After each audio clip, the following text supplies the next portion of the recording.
All right. Let's do it. All right. 55. Make it happen, Captain.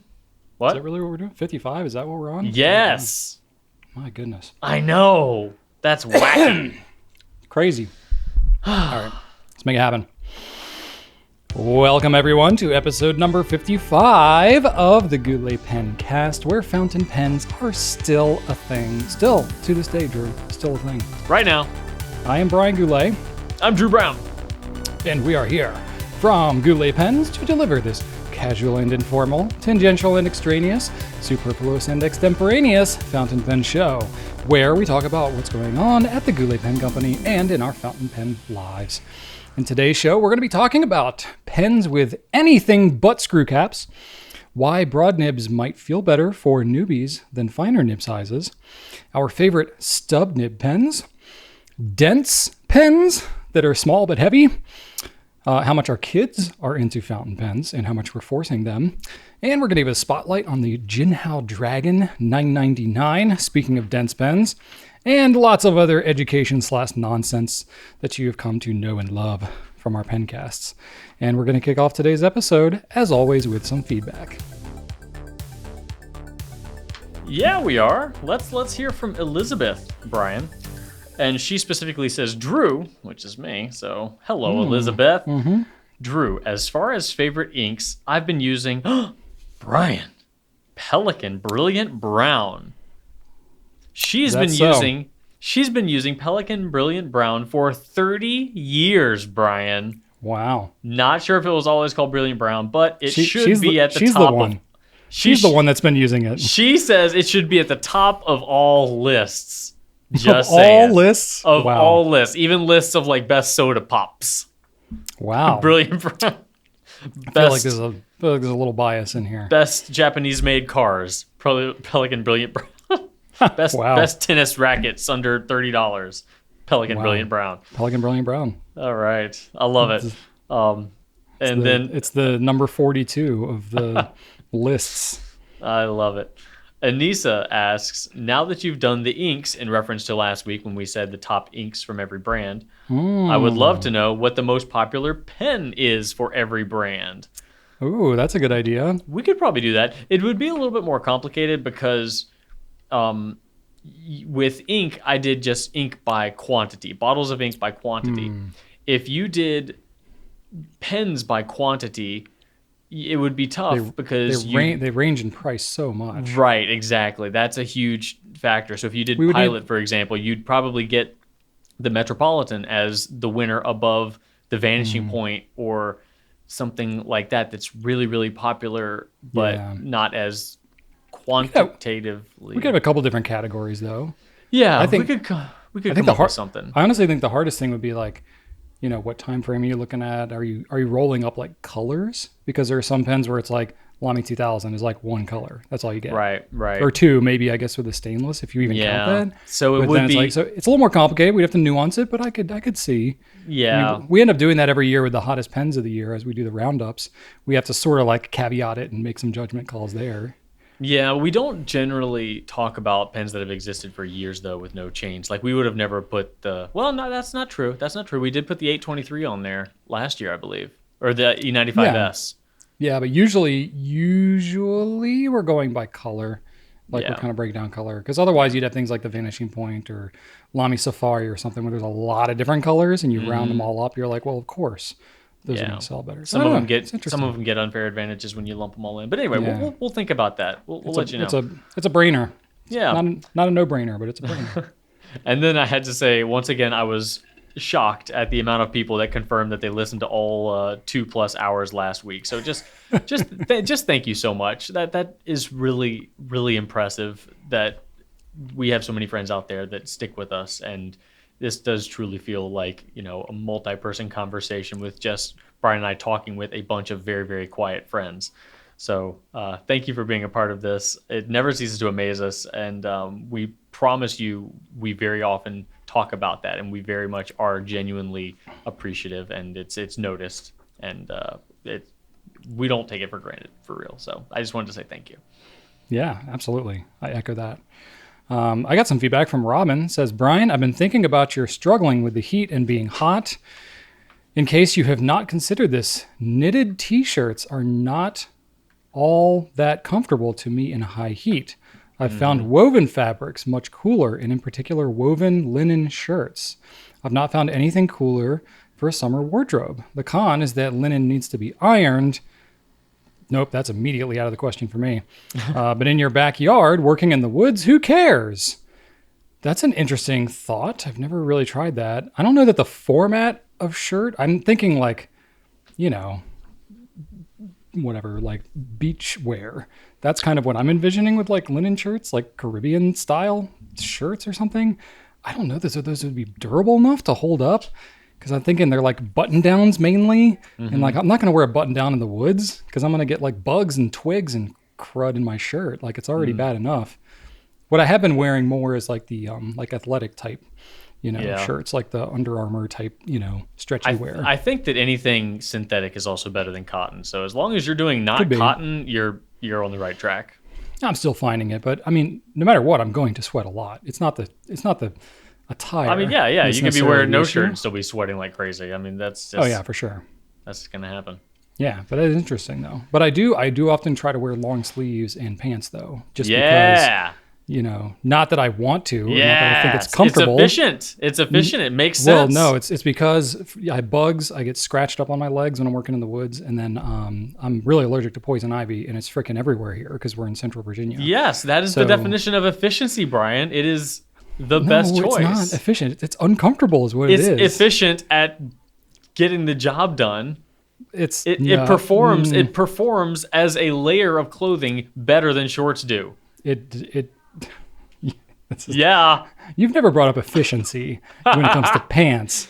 You brought up costs like value. Cost, efficiency. They do the job of shorts and they do the job of pants. They don't do the job of shorts. They cover up your butt. Oh, that's not the only job of shorts. Yeah, they do. They just do the same thing as pants, but cover up less. They're just less pants. You and I are just never going to agree on this, Joe. We are just on two different planets. I'm jumping the gun on this. This is more on the personal side, but we have some cargo shorts on order for Joseph, and he is so pumped.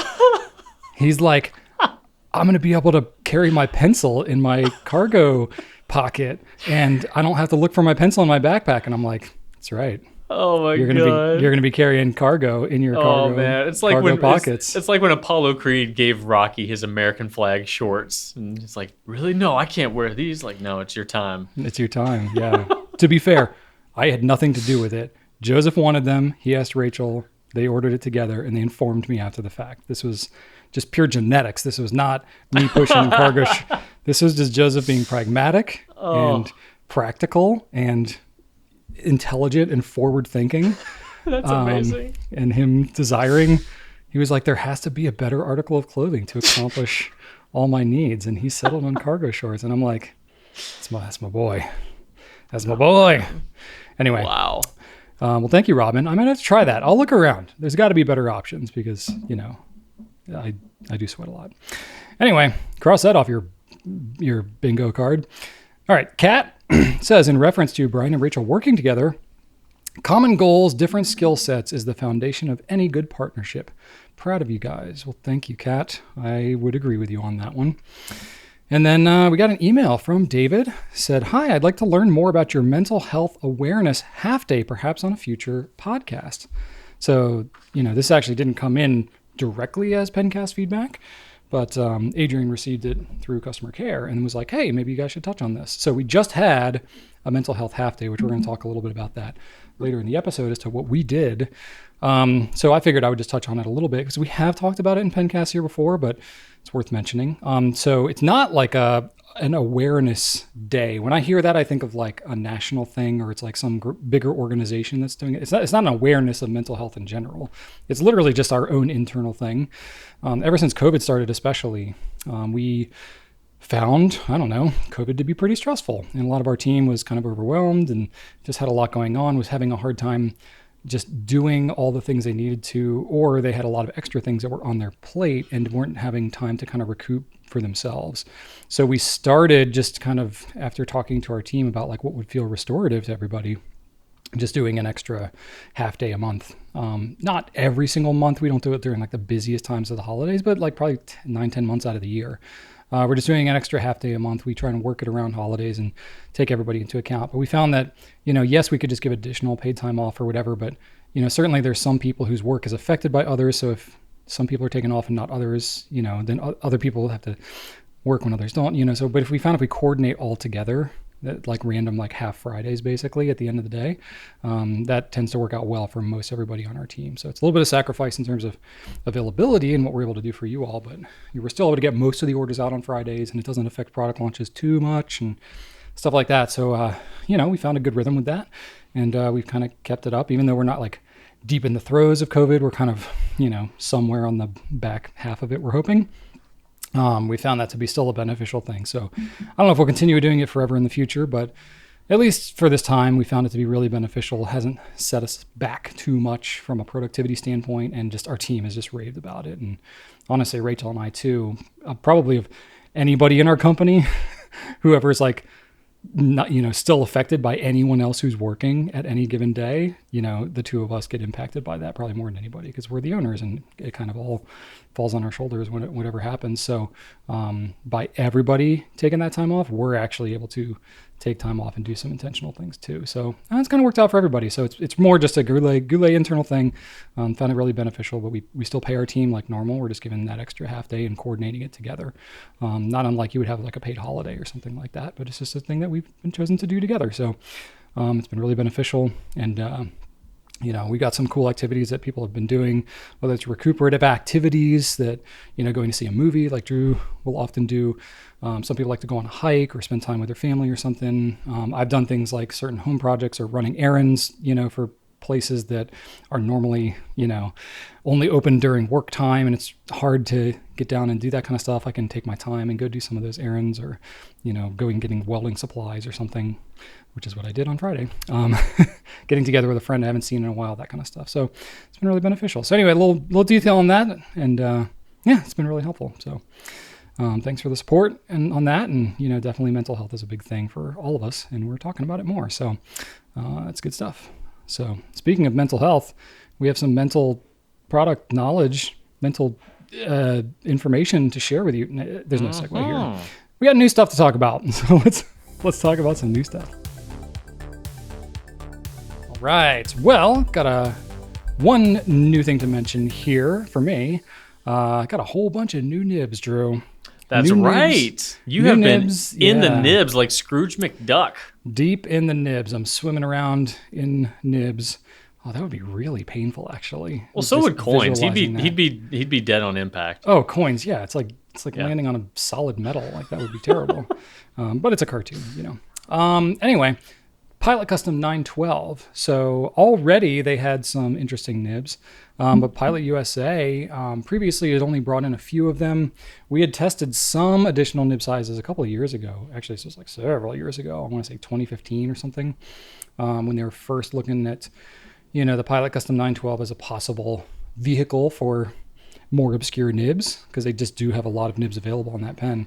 Well, they just decided this year to bring them all.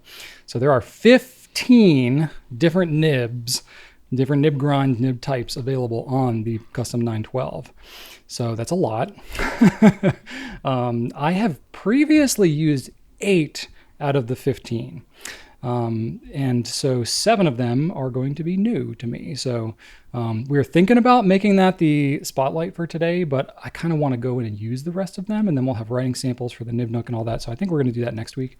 But anyway, the nib sizes that they are going to have now is extra fine, fine, soft fine, fine medium, soft fine medium, medium, soft medium, broad, double broad, posting, Falcon, or the FA that we're already familiar with, Waverly, Stub, Coarse, and Music. So it's a lot of different nibs, and you're like, what in the world are all these? Well, we're going to talk a lot more about those, but basically the kind of like extra fine through essentially the coarse nib are all just different variations of your kind of traditional sort of round nib sizes. When you get into things like the posting and the Waverly, that's when you get into some different things altogether that you've probably not really seen on nibs before. Things where they're like bent in certain directions. And I believe we've carried both of those before at some point in the 912. I think we just discontinued them. We carried the Waverly, but I don't think we ever had the posting. You have a posting, right? I have a posting on another pen. On a different pen, yeah, but not something you see very often on these nibs. So if you're interested, Pilot Custom 912, it's a great pen. Nice size nib, gold nib, 14 karat, nice and kind of springy nib too. So the soft nibs are like even springier. They're pretty luxurious. The MSRP on these is $280, but we have them at $224. We're gonna have nib nooks and writing samples to come, but they should be available, I think, probably by the time this video launches, maybe soon after. And a lot of it depends on how quickly I get the writing samples done, because everybody wants to know what the heck is going on with these things before they just speculatively buy a $224 pen. But should be interesting. I'm always happy to talk about new weird nibs. So yeah, I'm excited. That's a very exciting prospect. That was my pick for my personal favorite pen in that last video we did, Brian. 912. Love it. It's a lot of versatility. Yeah, and nothing major pen related, but we do have another Field Notes version available now. They have quarterly editions, and their summer quarterly edition is a Great Lakes themed Field Notes pocket notebook set. So it has information about the Great Lakes, multi-pages of information. A lot of the times a Field Notes book might have something on the inside cover. This one has more than that, so it actually has a substantial amount inside that you can open up and extend, in addition to all of the blank pages that you actually write in. So it's pretty unique. If you are in and around the Midwest region and have a soft spot for the Great Lakes, this might hit that soft spot. Anyway, we've also got a new Retro 51 rollerball available, and this one is called the First Ride. And it is themed after like an old 60s Mustang, so it's red with a little bit of chrome-inspired finish to it, so it looks very like old school muscle car-y. So if that's your jam, this pen also might be your jam. Brian, as far as a 60s Mustang representing your first ride, I just have to say, if they made a Retro 51 off of my first ride, it would probably not sell very well, because it would be an 80s luxury sedan that was kind of falling apart. So mine was an early 90s luxury sedan. Yeah, so I don't know. Maybe we should reach out to Retro if they're going to be doing this first ride thing. Maybe they could do a 86 Crown Victoria for me. Mine was a 92 Oldsmobile Royale 88. Ooh, there we go. I feel like these things would sell like crazy. Who wouldn't want pens inspired after these classic automobiles? Everyone. I would I would insist that they have like the front of it, just like my car. The front of it would need to be like glossy, and then the back half would need to be like vinyl. So to like, because it had that like half vinyl roof, you know. You got to have some fake wood paneling on there too. My car didn't have wood paneling. Yeah, but it's still of the era, you know. It would. I suppose. My car was essentially all of the police cruisers featured in like all those early '80s. Like Naked Gun, like police Naked Gun. I want to say the first Terminator had a bunch of them in it too, but it was fine until it fell apart. It was drinking more oil than it was gas. My parents had a Ford. I think it was a Crown Victoria station wagon. Oh, yeah. Yeah, that thing was a beast. Yeah. It was a beast, yeah. It was for learning a vehicle, like it took up most of the road. So the first thing I remember being terrified of was just like, am I going to either end up in the ditch or hit another car? Because I don't feel like I'm enclosed in my lane. I feel like I'm too big for the lane. You are a lane. You're like a whole lane. It was interesting to learn on that. But anyway, that's it for new stuff. A little fun fact here. When you mentioned the Great Lakes, I had a fun fact about Lake Superior that I looked up here because I remembered I had this fact, but I didn't. I wanted to double check it. There's enough water in Lake Superior, just Lake Superior of the Great Lakes, to cover all of North and South America in over a foot of water. Isn't that crazy? Wow. Isn't that crazy? So that's a deep lake. It's a deep lake. Man. Yeah. So anyway, there you go. That's why they're called the Great Lakes, because they're pretty great. Yeah. All right. Let's move on to some Q&A questions. Okay, Brian, are you ready for Q&A numero uno? Am I ready for Q&A? It's a good question. From BJ, from Bradford Johansson. That's Bakersfield Jehoshaphat. No. Anyway, it's BJ, and BJ's asking, "Hey guys, thank you so much for all that you do. I have a question. I'm not a fan of pens with a screw-on cap. What are some of your alternate closure pens?" Well, that's a good question. First off, I'll say you are empowered to search in more detail at your own leisure on our website, because we have cap type as one of the filtering features on gouletpens.com. So you can basically select everything other than screw cap, and you'll see every other alternate option that we have. Because screw them caps. Screw them. But I didn't want to just cop out on the answer here and say go look at our website, so I'll give you my thoughts as well. I would say that screw cap is probably the dominant cap type. I didn't go through and count them all up, but I think think that's safe to say. Yeah, over time, I think it's proven to just be the simplest to produce, simplest to maintain. It's most reliable over time. It's purely mechanical. There's not a lot of moving parts or anything to deal with, so not a lot to wear down.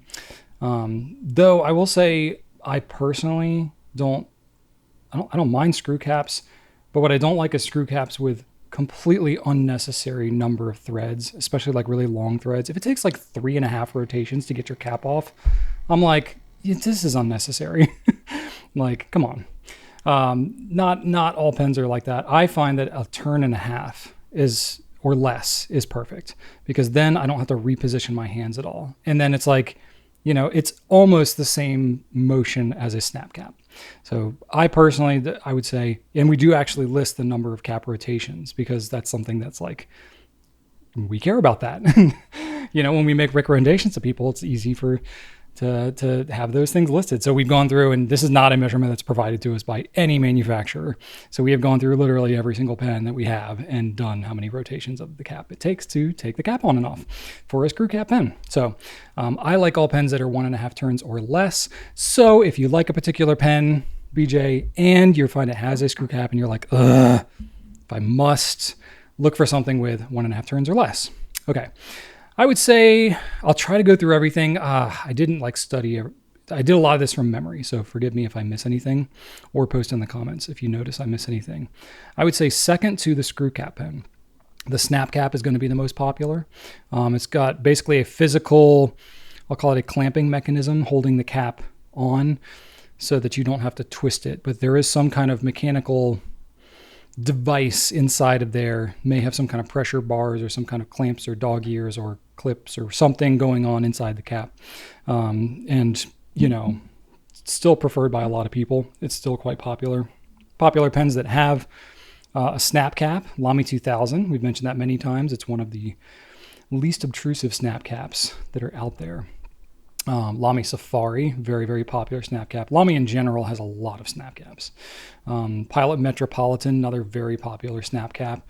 Oftentimes with a snap cap, you can sort of tell just by looking at the grip of the pen, because it'll usually have either some kind of ring or indentation that's either right up near the grip where it meets the body, like the Metropolitan does, or you might have it near the edge where it's the grip meets up to the nib. So like a Safari or a Lamy Studio or something, you might have a little bulge or a little indentation, because whatever mechanism that's in the cap that it snaps into has to mate up to something mechanically on the grip of the pen in order to make that snapping. So the Lamy 2000 is kind of special because it's got those little dog ears that kind of stick out on that retainer ring. And so that one's kind of special.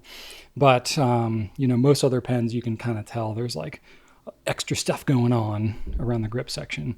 But we also denote it on every pen that we have as to what kind of snap cap it is and stuff like that. There's some that are friction fit. We've talked about some of these where we have had people ask us about snap caps and stuff, and then we're like, well, this technically isn't a snap cap. I'm thinking pens like the Pilot E95S. Yeah, we were talking about that when someone asked us for the quietest snap cap or silent snap caps. Yeah, and it's technically that doesn't snap. but it's not a screw cap, and it's not like, I don't know, it doesn't kind of falls into its own category. So I think we have it as snap cap just because it's the motion of it is exactly the same as a snap cap.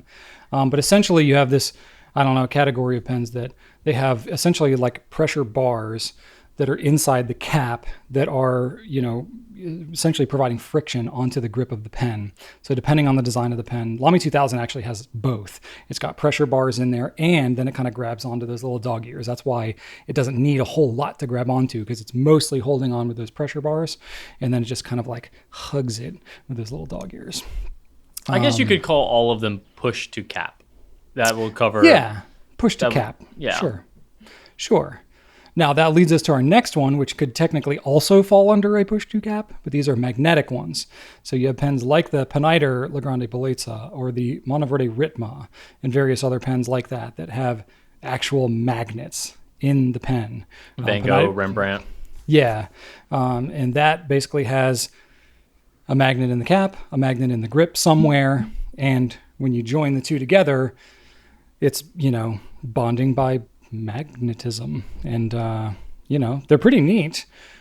We really don't have a lot of problems with magnet pens. Some people don't prefer them, and I would say, like, if you're just doing gymnastics and like to hang your pen off your polo shirt or something, maybe the magnet pen is not the most ideal, just because most of the magnet pens do tend to have a little more weight to them, because not just because the magnets themselves have some weight, but most of them tend to have a lot of metal in the pen. So I find that most magnet pens are of the heavier pen type.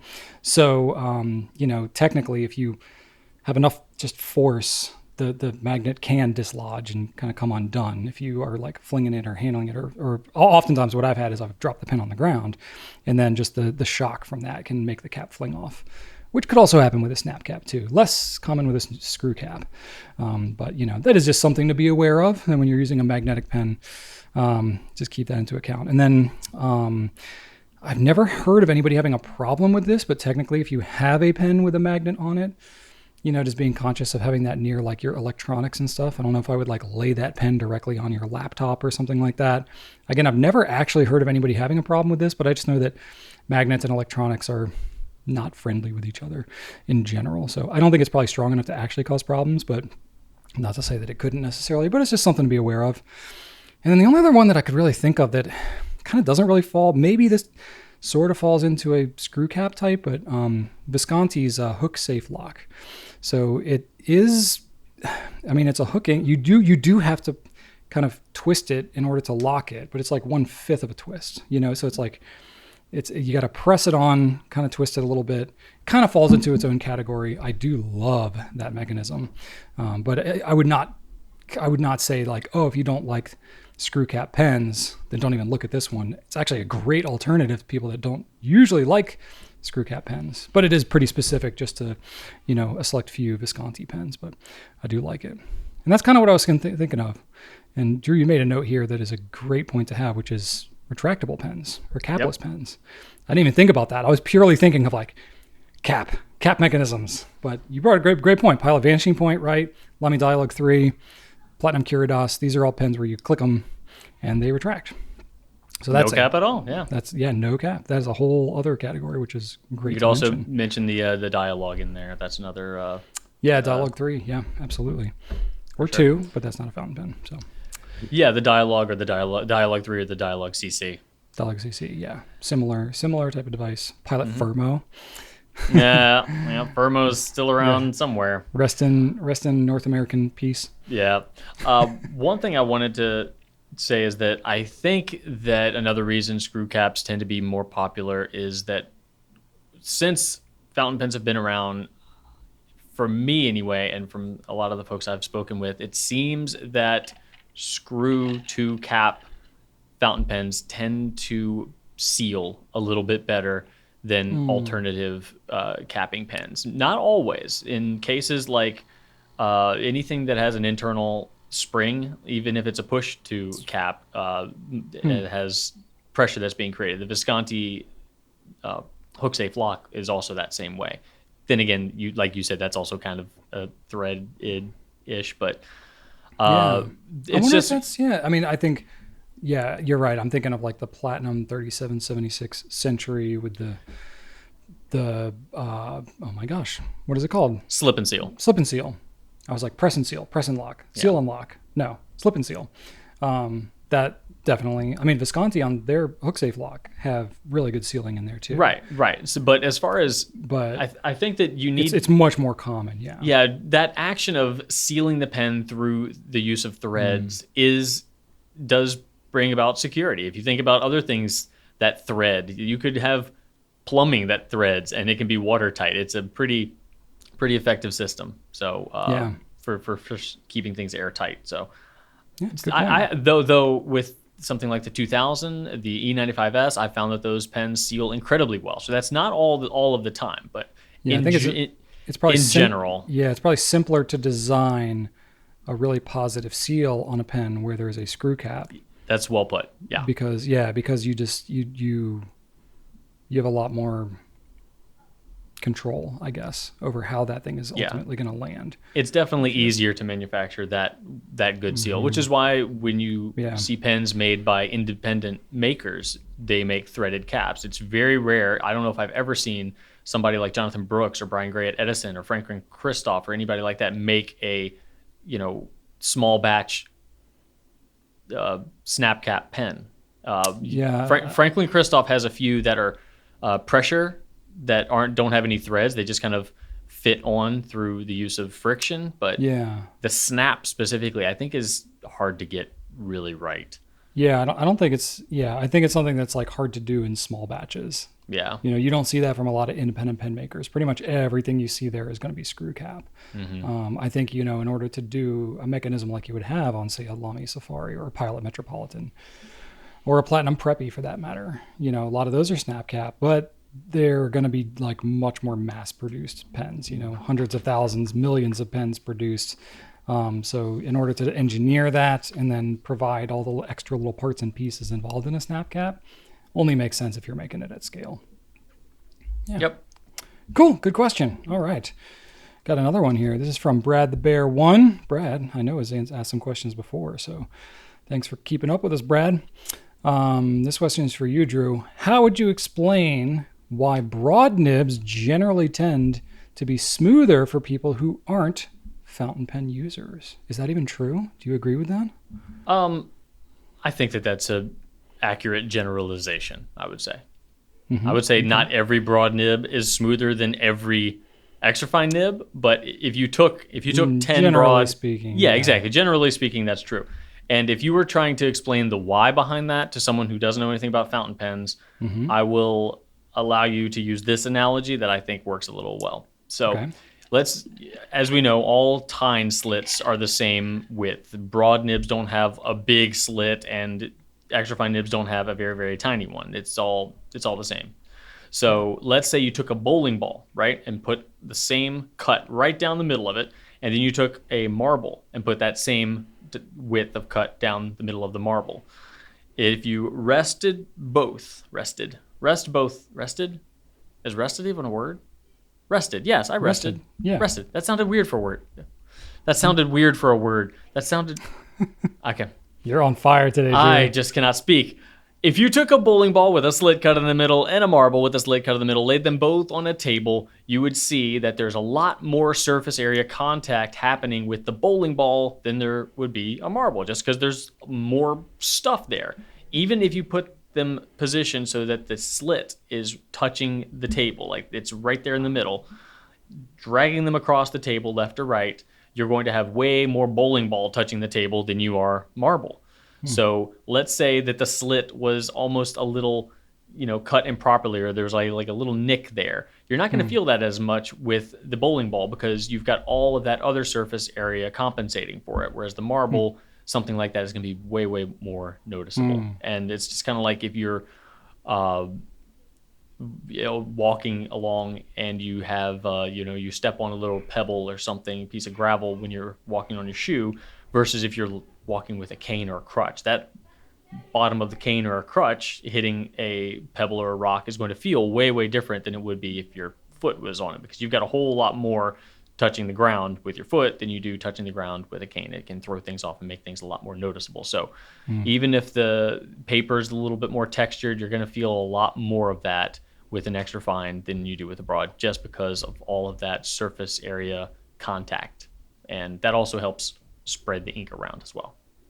Yeah, I think of it in terms of like things with wheels on them too. Yeah, I thought about that, like a bike tire versus a scooter tire, but I couldn't get that one to work because scooter tires don't have any sort of bounce to them. I'm like, oh, what's a squishy tire that's really small, and I couldn't get one. Yeah, well, even like, so I do a little bit of mountain biking, right? Over the years, the standard for mountain bike tire sizes has gone up. Like now, the standard mountain bike tire size, for like downhill riding and stuff, is going to be 29 inches. And that's much bigger than the 26 or even 24s that were more of a standard years ago. And the only reason for that is the bigger the tire you have, the smoother the ride is going to feel on rough terrain. It's not unlike, obviously it's not a moving wheel that you're dealing with a fountain pen, but it's a similar concept. You're dealing with a round, on most nibs, some nibs are an exception, but on most nibs, a typical nib size, a fine versus a broad, for example, it's a round nib making contact. The bigger the wheel, the bigger the orb, tip, or whatever, the smoother it's going to, ride out those bumps. So whatever paper you're using between the two pens, the broad's going to feel smoother. I also think, especially for newbies, which is kind of what Brad was talking about here, I think that the bigger nib sizes are slightly more forgiving in terms of pen rotation in the hand, which I think people that are not all that familiar with fountain pens, they're not necessarily accustomed to having to think about the rotation of a pen in the hand. Because if you have a roller ball or a ballpoint, whatever direction you have that thing in your hand, it's a ball on the end of it. So it doesn't matter which direction that thing is rotated. But a nib has to be, with the shiny side up, right? So it's got to be in a certain way. And if you rotate it too much in your hand, that slit's going to lift off and you're going to have skipping issues and stuff like that. So I think that also has something to do with it. The bigger nibs I find tend to be a little more forgiving in terms of the rotation in your hand. They also make your handwriting look better. It's when you're writing with an extra fine or extra fine, you're going to see every little imperfection, every little stutter or jerk. Like if you start a letter wrong and you're like, oh crap, what can I do with this? This was supposed to be an R, but it definitely is going the wrong way. With a broad nib, you can kind of go over it a little bit more. Yeah, with an extra fine or a double extra fine, it's like, see, I feel that way, Drew, but we hear a lot of feedback from people that say that their handwriting looks so much better with fine nibs than broad nibs. And that has always baffled me a little bit. I think that it can look better if is it because is it like a bunching issue? Like if you're writing with a broad nib, it just like it all muddles together. Be, because you really have to change the way you write. If you're used to a broad nib and you go to an extra fine and you are used to writing big so that things don't get bunched up, it's probably going to feel way more scratchy and uncomfortable than if you kind of shrunk things down and wrote a little bit more small, a little bit more compressed. Because I write completely differently depending on what nib size I'm using. And I even hold my pen differently depending on what nib size I'm using. I will be an underwriter if I'm writing with a stub. I will position my hand completely different. Depending on what I write with. Yeah. Yes, a stub nib or a flex nib or something like a zoom or something like that. You go under. I bend to the will of the nib. Yep, I'm not like, no, this nib needs to fit my hand. Yeah. And I'm going to do what I do. I don't even care. This nib needs to conform to me. I'm like, yeah, no, I think that ridiculous. No, we've written with so many pens. Like if you don't kind of bend to the will of the pen, you're not going to get the most out of it. Yeah. You gotta. It's just like if you drive a car and you're like, no, I'm going to drive every car exactly the same, and I expect it to perform like I want it to. It's like, well, that's not how it works. Yeah. You got to drive it differently. Anyway. Now, that's not saying that you can't keep on searching and find that one car that's perfect for you and stick with that. For sure. But if you do allow yourself to bend with the wind a little bit, you'll probably find that you can enjoy a wider range of different writing experiences. Yeah. And that's what we're here for, right? It does take time though, but I am curious. This is something I would love feedback about in the comments, especially if you're thinking about yourself or people that you know. thinking about really when you kind of first started out with fountain pens, or people that you know that you're kind of getting into it. Did you yourself find, and people that you know that are getting into it find that, fines or broads or somewhere on that spectrum, the finer nibs or broader nibs are easier to start out with? I'm kind of curious just to get some subjective feedback about that. Because I think that, most people generally want, in the US at least, which is where we're based, most people want finer nibs, mostly because our paper sucks. And if you're using a broad nib with really crappy paper, yeah, it might feel okay, but it's going to absorb in and bleed through, and it's just not going to be a good time. So that almost takes the writing experience almost takes a little bit of a back seat if you don't have control of your paper. So I think there's a heavy distribution that goes toward the fine side in the US, but I'm really curious, because we have a big global audience on YouTube here. I'm really curious, what impact you all see in terms of yourself and others who are newer to fountain pens, and which nibs are preferable before you really kind of get the hang of them. So I'm curious about that. All right. Cool. Question 3 is from Sousa.Jesse. And Brian, we're going to need to know, what is your fave stub nib size and brand? Okay. I went through this. I looked through basically all the stubs we have on our site, and I gotta say, I found it a little lacking. Just our offering is a little lacking. Oh no! Well, it's not I'll talk to the owner about that. You really should. I love stub nibs. I always have. It was like when I first started out with fountain pens, especially. Maybe I'm still carrying over some newbie impression from the last question, but to me, it was like one of the favorite things about starting to use fountain pens at first, because it shows good shading and shows off some cool attributes of a lot of inks. But also it's like a way of cheating to make your handwriting look better instantly without having to actually practice a lot or learn calligraphy or anything.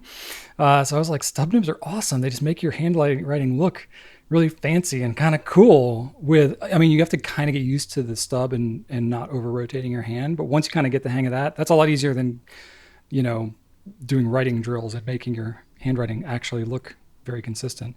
I just think the variation looks really cool. So I naturally used a lot of inexpensive stainless steel stub nibs. Things like the Pelican Script was one of the first ones that I really loved a lot. I used the Lamy Joy. Of course, the Lamy nibs, stub nibs you can put basically on any Lamy pen. That was my first that was my first fountain pen. Yeah? That was was a 1.1 Lamy? Yep. There you go. Yeah, so it's a great introduction. And the disappointing thing is that you think, like most other nibs, when you get into gold nibs and all that, it gets even more enjoyable and more exciting, all that kind of stuff. But man, there were just not all that many stub nib gold pens, especially with a lot of different size options.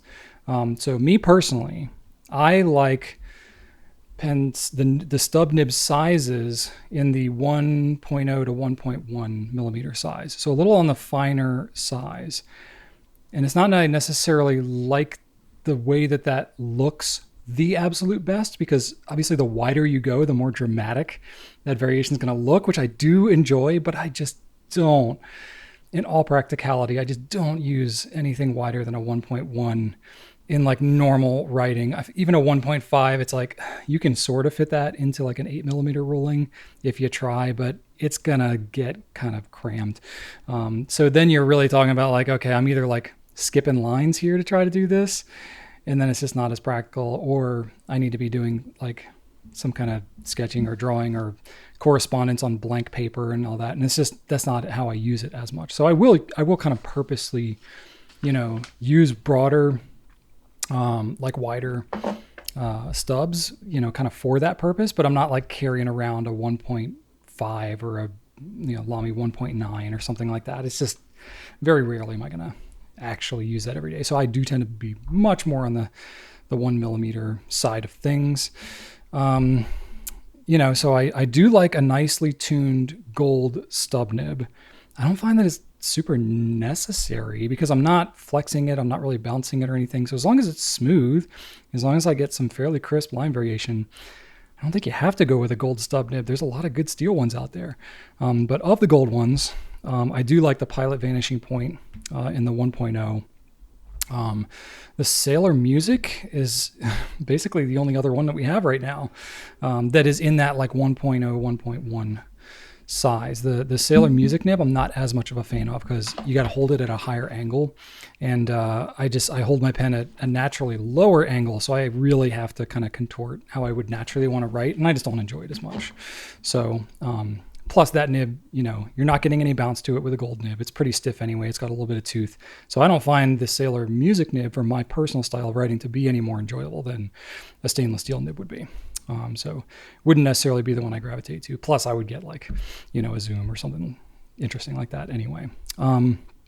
For steel nibs, I think they're far more popular for stubs in terms of what people are actually using every day. Part of it's availability, part of it's affordability. I do love Yovo's 1.1 stainless steel stub, which is available on a lot of things. That's what we have on our Goulet nibs, which of course you can put on a lot of different pens. It's what Edison uses. Penlux has it. Monteverde and Conklin have their own as well. So, that's a really just tough stub to beat, honestly. But Pilot's is pretty decent. They got a 1.0 that they have, that you can get on a couple different pens. TWSBI's 1.1 is pretty good, and Lami's 1.1 honestly is pretty solid. So I really like, honestly, a lot of the steel 1.1s. So I think most of the time I probably end up using the Lamis the most, just because a lot of times when I'm doing writing samples and I'm doing things like that, I'm using Lamy pens just because they're really easy to clean. And if I'm using stubs, kind of demonstrating them for like video purposes and stuff, it's just easy to use Lamis, and I can swap out the nibs on the pens and stuff like that. So, you don't even have to buy a whole new pen. You can buy just the stub nib, and you can put it on whatever Lamy you have that's not a 2000. So I tend to gravitate towards a Lamy, but I also like TWSBIs and stuff like that. So, yeah, and then the calligraphy pens are cool. I know that's what Drew's going to talk about here in a second. I'll let you kind of cover those, but I tend to be just much more on the pragmatic side when it comes to stub nibs for myself personally. How about you, Drew? Nothing about the way I write with fountain pens is pragmatic. I'm not a utilitarian fountain pen user at all. It's purely fun. Yeah. And I mean, obviously I take notes with fountain pens all the time. That's utilitarian, but I don't seek out fountain pens for their utilitarian purpose. When I buy a fountain pen, I'm never saying like, all right, well, how practical is this? Ever. Yeah. I don't care about that at all. I'm looking for fun, joy, and personality. And so me thinking about, well, what stub would be the most practical within lines? I'm like, no, that does not enter my brain at all. If I buy a stub that I think is cool, and it doesn't work in lines, I'm like, well, I guess I'm not writing on line paper with this. So I only like the larger ones. I do love the Lamis. I think they're great. And I do love the 1.1. I do. But for me, I will much more quickly pick up the 1.5. And if I don't have room, I find that normally if I'm writing with a stub or a flex, I move my hand position to underwriting everything so I can get that wide downstroke. And if I find that my situation is a little bit more cramped, I will transition to my normal stroke, which is, writing to the side, to the right of the letters. I'm right-handed. And then a stub is thicker on the cross stroke than the downstroke, so I find that I have a little bit more space from side to side. So I do like the 1.5. For some reason, I've always had better experiences with the 1.5 than the 1.9. They're almost identical. There's hardly any difference in the stroke at all. But whenever I've bought them, I feel like all the 1.5s just work better for me. I don't know why. So I do love the 1.5s.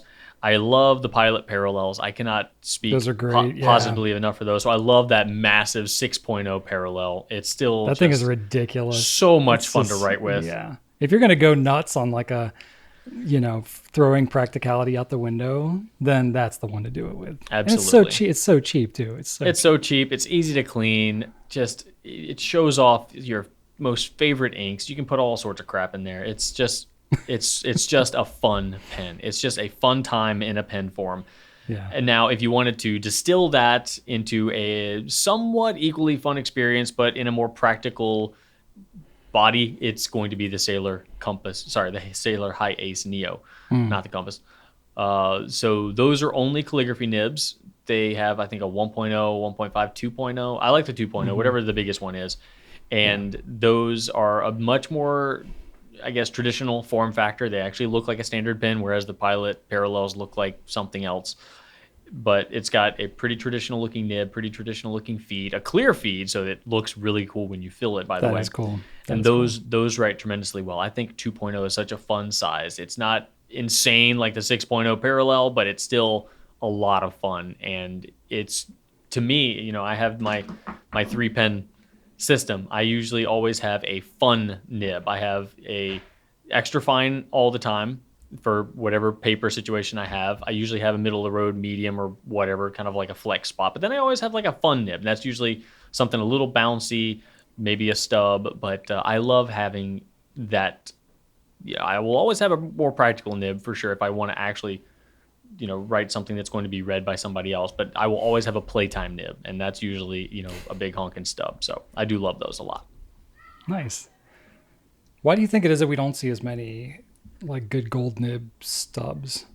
Because even the ones we see, I feel like a lot of them are over polished. I think it's because of the tipping. I think the tipping makes them worse. I think the tipping is tough. Yeah, it's tough. I think that you have to tip them because gold will wear away. But when you tip them, unless you are a professional like that is really really going to take your time to make a nice, more crispy stub nibs, when you put a tipped stub nib on a gold pen, the stubbiness is just you don't get that as stark of a line variation. I think you would need to get those ground to be a little bit more italic if you wanted that really really nice line variation. Yeah, and we've done some collaborations with Mark Bacchus and Gina Salarino. Yeah, and those always look much better. Yeah, much crispier.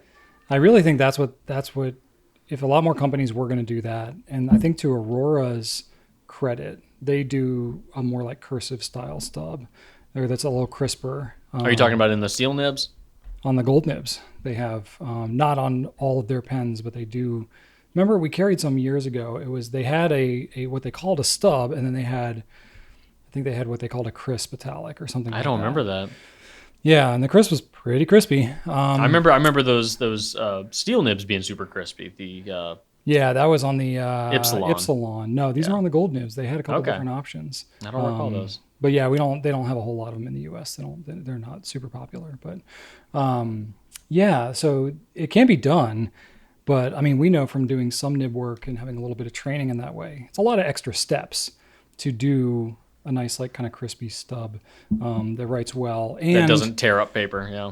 Yeah, and then I think too, like, I think the most of it ends up getting relegated to Nibmeister and custom work because, I don't know, I think the average person that's picking up, especially spending what you would need to spend on a gold nib with a, well-tuned, stub nib, it's a lot of extra time. And most of the time, in reality, just given how much extra time it would take to tune those versus a regular nib, it would be appropriate for them to cost a premium, but a lot of times they don't. So I think what happens sometimes is a lot of companies will end up, kind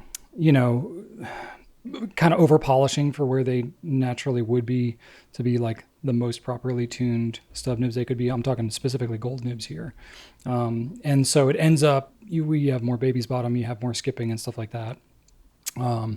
Because they've got to kind of go for like the general public who maybe, is expecting a pen in a $500 price range, or I'm just throwing that out there as a pen that might have, like a Pelican, I don't know, M800 or something like that. To have it in a stub nib like that, it needs to be generally like well accepted with a variety of hand positions and all that kind of stuff. So they're gonna round things over more. They're gonna, play it a little safe. Err on the side of over polishing. Yeah. And I don't find that to be as enjoyable of a stub experience as I like really properly tuned one. But then, it's like anything else. It's like if you have any other type of like nice instrument, proper tuning requires a certain degree of like knowledge and experience of using it and knowing what you want and knowing what the trade-offs are. So I think it ends up sort of getting relegated to the world of, aftermarket custom nib work for people that want that experience on a gold nib. But I think honestly, you just don't even have to go there really. I would say if you're wanting to get good stubs, you can stick with the steels and get a really great stub writing experience. Spending more on gold nibs, on stubs in particular, is probably less of a payoff than almost any other nib. But if you get them done custom and pay a little bit more, you get an amazing experience. So it's worth paying to get it ground custom on a more expensive pen, I wouldn't bother with a steel nib, but a gold nib. So I would say just kind of factor that into your price. It's probably going to be an extra $50 or so to get it properly ground and tuned from a Nibmeister, but then it's pretty awesome. If you know you already like stubs, you get some good options there. So cool. Good question. You know what, Brian? We don't have a place on our website where you can see all of our custom ground pens all in one place. Yeah, it's because we have them in and out so seldom, so rarely that we don't have custom grind as its own filtering option. But it's something that we could theoretically do. Yeah, we should do like a collection or something like that. Yeah, that's a thought. Because otherwise, like right now, I'm like, how do I find out which ones we currently have? I mean, I know that we have the Homo sapiens and sometimes the diplomats, but how would anybody else know that? Yeah, I mean, so far that's all we've ever done. But even those, we have to charge a premium for those because we're paying Nibmeisters to grind them. So, it would be, not that dissimilar from you just buying the regular nib and then sending it to a Nibmeister. Yeah. We do currently have some Homo sapiens done by Mark Bacchus. If you wanted a medium CSI, they are available. The fine CSIs are out of stock, but they are there if you want some. And not only is it a fun custom grind, but it's also been tuned by one of the best in the biz. So there you go. That's nice. Nice. All right, moving along here. I got a question from Negev. I've been a fountain pen user for a few years and recently decided that I want to try using a gold nib. I like heavy but balanced pens. Yesterday, I took a trick. You're contagious, Drew. What it is I ate a peanut butter and jelly sandwich right before we shot this, and now I'm drinking an iced coffee, and I'm just like, everything I'm eating and drinking is just like causing mucus to build up. Oh yeah, throat. that's so the worst. I feel like I sound weird this whole episode. I'm not sick or anything. I just made some poor life choices as we got into it, and I got a bar of chocolate. Now you need to have some Skittles and some orange sherbet. No, I also ate a Greek yogurt. That's not helping. Oh my God, what are you trying to do? I got some chocolate here that I'm going to dive into in a minute. Also not helping. So sorry if I sound like my throat needs to be cleared this entire episode. Now you know why. Jeez. Anyway, Negev says, yesterday I took a trip to my local-ish pen store and asked to look at heavier pens with gold nibs. To my surprise, the seller told me that those don't really exist. Well, I mean, come on. They do exist, but the seller just didn't feel like going through them all. But we will. The vanishing point is metal, but it weighs very little. Very little? I mean, I don't know how heavy you're looking for, Negev, but that's not exactly a light pen. I don't know. The King of Pens is heavy, but it's far too big for my small side of average hands. There's the Pilot Metal Falcon. Hey, Drew. That's a hefty pen. Maybe a Faber-Castell. And I think I once saw a metal Mont Blanc with a gold nib. They have many of them. But that's about it. Can you talk about why there are so few pens in this category, which I've dubbed as dense pens? Yeah, like not like King of Pen size, but yeah, it's easy to get a heavy pen just because it's got a lot of mass, but a heavy pen that's also thin and well balanced with a gold nib here. So this is a pretty specific request. Yeah. It's interesting though, a little challenging. So specifically to the last question about why there are so few pens in this category, generally speaking, the heavier pens than some of the ones that you're describing don't sell as well. So they need to have that balance, and people prefer a nice balanced pen, not something that's going to be small and very, very heavy. Some, they do exist though, and we'll talk about some of them. So, but that's why you don't see a ton of them. The Vanishing Point LS is where I'd first point you. If you're already looking at the Vanishing Point, if you like that and you just want a heavier version of that, the Vanishing Point LS is slightly larger, not a ton larger, but it is about 10 grams heavier. So that one might be just your ticket. So definitely check those out. I didn't realize it was that heavier. That is pretty substantial. Yeah, they're definitely heavier. And then one pilot pen that goes under the radar are the sterling silver pens. They are called the Silverns. They look sort of like the E95S, and they are made of sterling silver. And as you know, sterling silver is quite heavy as well. And again, those are going to be about maybe not 10 grams heavier than the Vanishing Point, but they're up there. They're definitely heavier than the Vanishing Point. So that is a small pen that is pretty substantial in the hand as far as the ones I've experienced are. So The other ones that come to mind are ST DuPont pens. So their line D pens are relatively thin compared to their weight, and they're pretty substantial. They're mostly made of metal, layers and layers of lacquer on top of that. So you are getting a lot of weight in your hand that's not in any way bulky or nothing you would consider to be unruly or something. Is definitely not anything as large as the King of Pens for sure. Their Space Odyssey pens, now you're getting way up in price, but that thing it literally has metal like wings on it. So that's probably the smallest, heaviest pen that I've ever held. Just in terms of diameter, that thing is, I don't know, maybe there's actually a black hole in it because it is super dense. Especially the Prestige writing kit version. That's the one with the actual tails on it. So you could get into the larger pens like Visconti. Obviously, their Medici pen, that is around the size of the King of Pens, probably larger. And it's made of stone. So that's going to be pretty darn dense, heavy. Yeah. Yeah, that's a pen made of stone is probably as dense as you're going to get, apart from it being solid metal. But yeah, and the dual touch pens are pretty heavy as well. But again, those two Viscontis, if you're not looking for something the King of Pen size, those two Viscontis are probably going to be too big for you. But I would definitely check out the Vanishing Point LS and ST DuPont and perhaps the Pilot Silverns. Those three would be my choices for you to pursue, if just given what you've said here as far as clues go. Brian? Yeah, it's interesting. So I have a little bit to add here. This sent me down a little Oh, bit, God. What did you put down here? A little bit of a deep dive. Densities in gram CM3. What are you doing? Yeah. I was curious. Oh, my God. This is where my brain goes. Brian. It's interesting that you bring up marble. It's actually not that dense. Hang on, I'm taking notes because as you mentioned, like silver and marble, I was like, oh, I didn't look those ones up.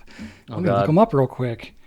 Okay, so I was just curious because I was thinking, like, you know, essentially, principally, you're Nagav, you're trying to go somewhat for two opposing factors here.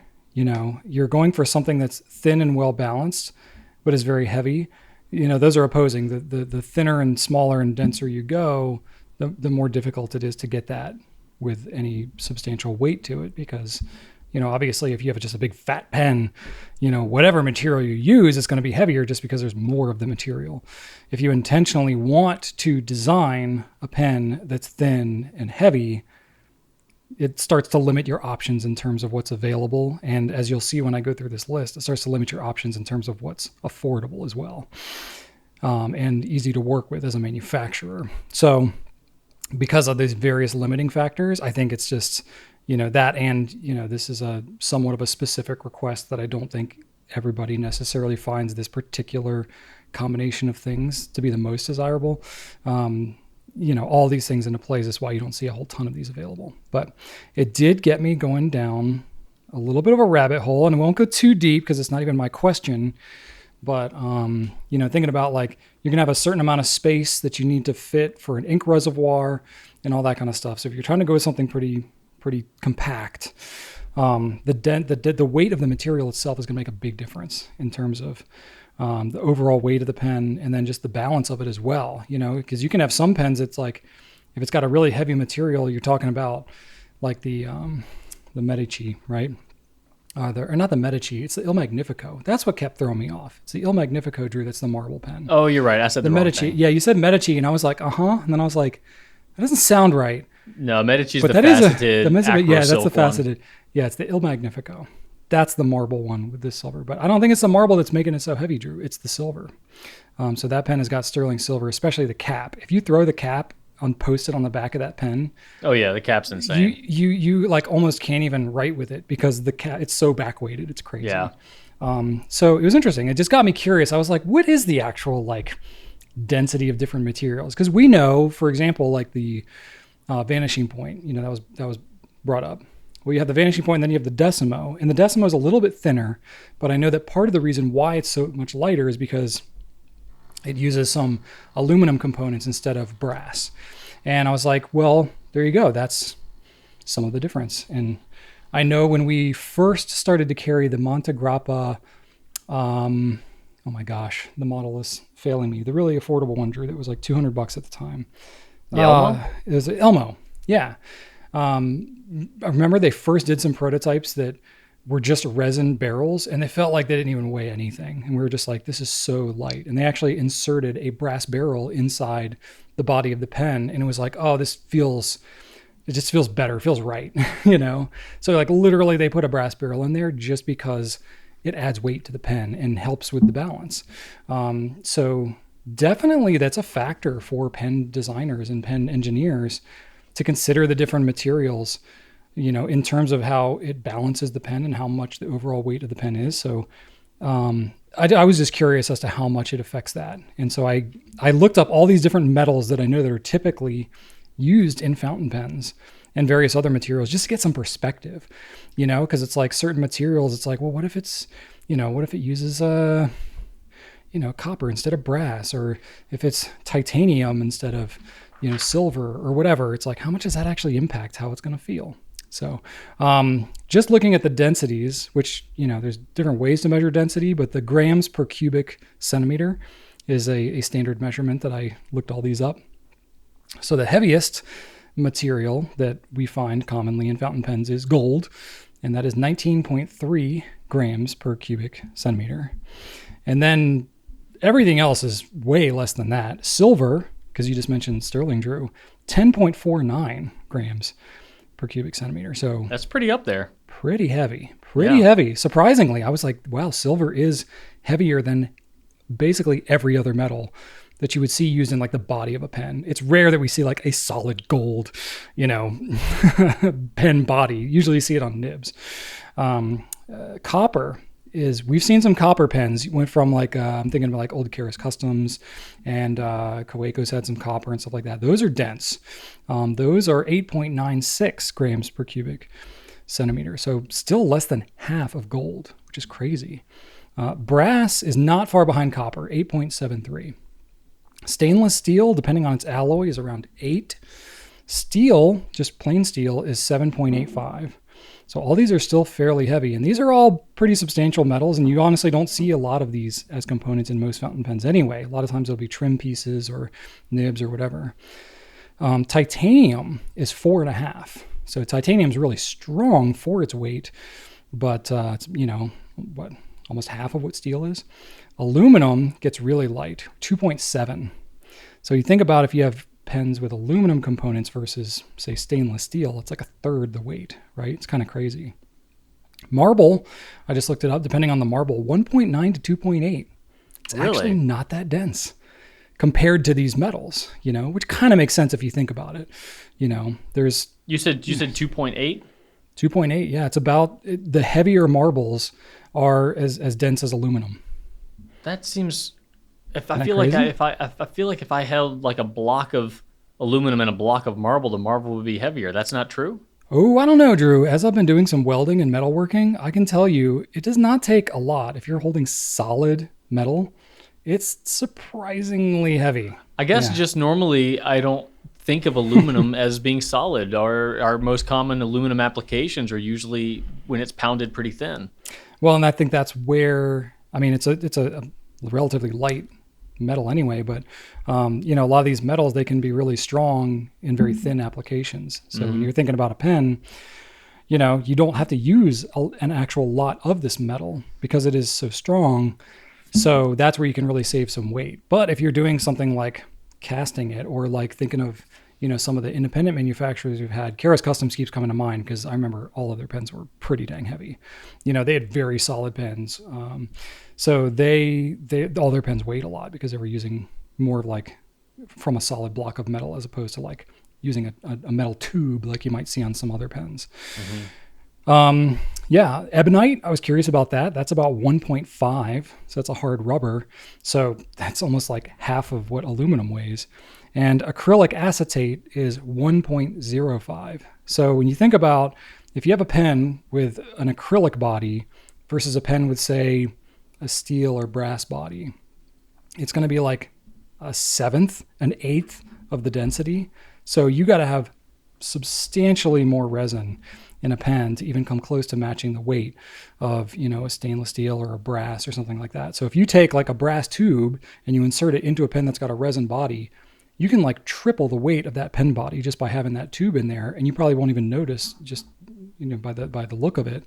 So it's really something that pen makers can utilize in terms of which components they use and all that kind of stuff. Of course, we're not even talking about like the actual properties, like the working properties and strength and stuff like that of these different materials. I know that's a factor sometimes, not just in like the body material of some of these pens, but even just in terms of, because a lot of times pens have different components to them. They might have a different body, but then they have, the threading is different and the finial and the clip and all these different parts to it. They can make those out of different metals to have some impact on the weight and the balance and all that stuff too. In addition to things like wear resistance and, if they're trying to get it to finish it, to make it look a certain color, they may make it out of one metal versus another. So there's a lot, there's like more to it. And I don't know, I appreciated looking up the range of just like how much of a difference in weight you can get between something like acrylic and something like pure gold or sterling silver, and just how massively that can impact the weight and the balance of a pen. And I think I'm so glad you brought up the Il Magnifico, because that's such a heavy pen, and it's because of the silver, not the marble. Yeah. It's kind of crazy. Well, I'm just like in my hand I have a large silver coin in my hand and then a Twisby swipe. This coin's way heavier than the swipe. Yeah, it's like super heavier. Dense. Yeah, it's crazy, isn't it? Like when you have like a solid block of something like that, it's amazingly heavy. Yeah, so but yeah, even as like I've been welding, I'm welding mostly with mild cold steel and aluminum. And, as I've got similar pieces of metal, like it's very evident, like, yeah, okay, this steel is clearly like 3 or 4 times the weight of this aluminum. But it's kind of amazing. As I've been a woodworker, I can carry a whole board or like a giant, sheet of plywood, and it's pretty heavy. But man, when I go and pick up some metal, it feels like I'm not even getting anything. But I'm like carrying something that's like, if it's like a pipe or something that's like a quarter or a half inch thick, and it's like this long, the thing weighs like 80 pounds. It's insane. So it's like, yeah, okay, this is physics. This makes sense. The density is pretty real. So anyway, it's pretty real. It's pretty real. I was pretty fascinated by that. So I think the material matters a lot. I know that's way nerdier and way more than what you asked for, Nagav, but thanks for humoring me on that opportunity to deep dive on some metal densities. All right. Next up, rounding out our Q&A segment, is a question from Starina, and we are asked, are your children interested in fountain pens? My 4-year-old plays with a Platinum Preppy. Brian, are your children interested in fountain pens? Yeah, but I would say not obsessively. I'm not forcing it, Maybe you could argue I'm not forcing it enough. I don't know. This is something I don't know. Like, obviously, I love fountain pens. Should I force that upon my kids or not? I do think about that. I mean, I try to, like anything, I don't really force them on anything. I am a very passionate person. That passion is going to come out to everybody who meets me. So I try to never like hard sell anybody on anything, because naturally it's just going to come out if I'm excited about it anyway.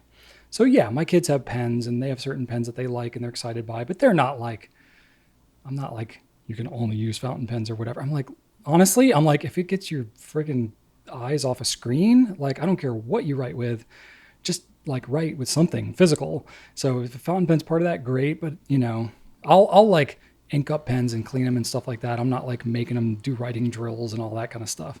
And I'm not like making them clean out all their own stuff. I'm trying to like make it as low barrier to entry as possible. But I mean, our kids definitely know that like fountain pens are where our meals come from, and they're in a pretty unique spot, given that their whole livelihood and upbringing is all due and thanks to fountain pens. So I think they appreciate it in that way. But I think they have certain pens that they like. They have like Jinhao Shark pens. They've got Pilot Varsities, which are fun because there's different colors. They don't have to ink them.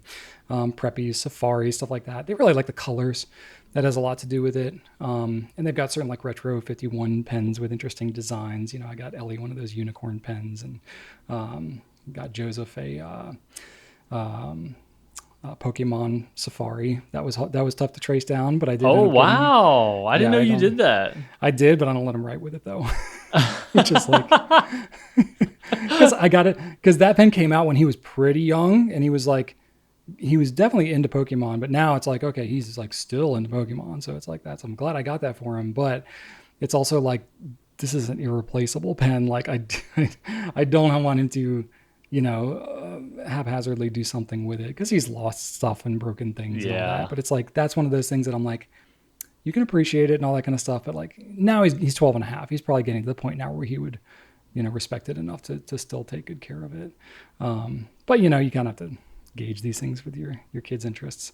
So yeah, I mean, I view it as like I'm planting seeds with my kids, and I'm using pens, and I talk about pens and use them and clean them and all that kind of stuff. And some of it'll take and some of it won't, and we'll see. But not trying to force the issue. But yeah, I do think about that though, because I'm like, man, I really want to drive the point home with them. But at the same time, I'll be honest with you, it's not the easiest thing in the world, because so much of what they do is digital. Even like going to school, like our kids did virtual for a while with COVID. And so like they really were just doing things, on the computer. Now, they're back it's summertime right now, so they're not in school, but like during the regular school year, Joseph has a laptop and he goes to school, and all the kids in 6th grade are doing their work on laptops, and he doesn't carry textbooks around. Like it's all on the laptop. And I'm like, man, but he loves to draw comics, and he loves to do that kind of stuff. So I'm just like, anything that fuels their creativity, colored pencils, whatever it is. I'm not going to force fountain pens, but it does make me think about like the future of writing and all that kind of stuff, just like everybody else. Cause the world is a changing, Drew, and we'll see. But that it is. Yeah. I just realized I don't think Archer has written anything since school let out. Like really? I don't think he has written a word. Wow. Like he draws, but I don't think he's been writing words. I should probably make him do that. I know. It's I have him doing. That's what most kids are gonna. That's what most kids are gonna be doing. So it's like, yeah. And I mean, what's the future of handwriting? That's summer. I mean, yeah. Yeah, he's got like some math games that he likes to play on the computer. But I need to get him writing. He has a TWSBI swipe. He loves the swipe when he realizes it's there. He forgets about it. It's definitely not in the forefront of his mind. He's 8, so that's literally any interest of his. He'll be passionate about something for 2 seconds and then move on to something else. And gee, I don't know where he would get that from, Drew. Oh yeah. Join the club, buddy. So yeah, it's like you. He knows they're there if he ever wants them. They're not going anywhere. Fountain pens are, a huge chunk of my life, and he knows where he can get one if he needs one. So I'm not going to force that upon him either. But I wouldn't say that there's a natural interest. I think that he really loved it when he got it. He really loved writing in his journal for like a couple days and then just never picked it up again. But then again, there are very, very passionate adults who have done that. You might be one of them. I know that I've picked up a journal and said, I'm going to write in this a lot, and done it a couple days and then never touched it again. So he's in good company, right? I got a dozen journals like that. So you can't fault him for that. But maybe one day. But I'm not going to stop writing, and I do believe he will be learning more and more cursive next year. He's already started it in his 2nd grade. He'll obviously continue into 3rd grade unless they totally strike it, which I doubt they do at this point. But he'll be writing, and I'm sure he'll write some of it with a fountain pen. We shall see. Yeah, that would be kind of cool. The great thing about the TWSBI swipe is that it doesn't dry out. I love it. It's quite durable too. It does. Every time he's picked it up, it's written. He did have a Shark pen, but every time he went to use it, he'd ignore it after a couple weeks. He'd be like, "Oh yeah, I have a fountain pen." I'm like, "Yeah, you do." Oh crap, nope, it's dry. But the swipe hangs in there. Shark pens are great because they're cheap and they're fun.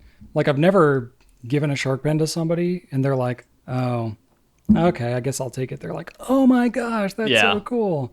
But yeah, in terms of like an even as an everyday pen, it's okay. But if it's like a once in 3 weeks pen, not the best. No. Not the best. No. That's where something like that's why I like things like the Varsity it's like pre-inked, just no nonsense. Anybody can pick it up.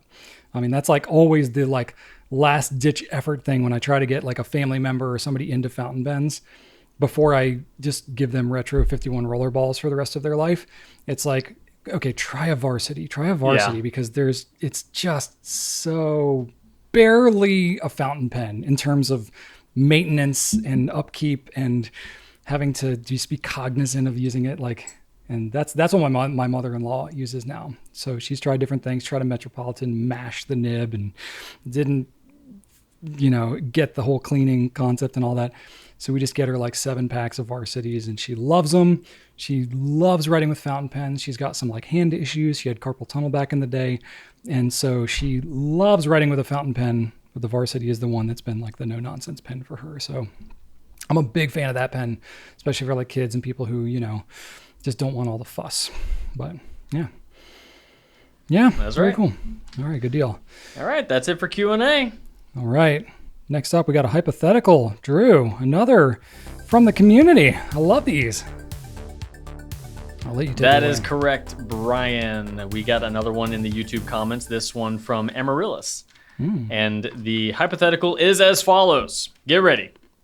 Would you rather have a magical ink that can become whichever color you want, shimmers, shaders, and sheeners included, or a magical pen that can have any type of perfectly tuned nib in existence, stubs, italics, flecks, including the old gold ones that were amazing, any weird grind, etc.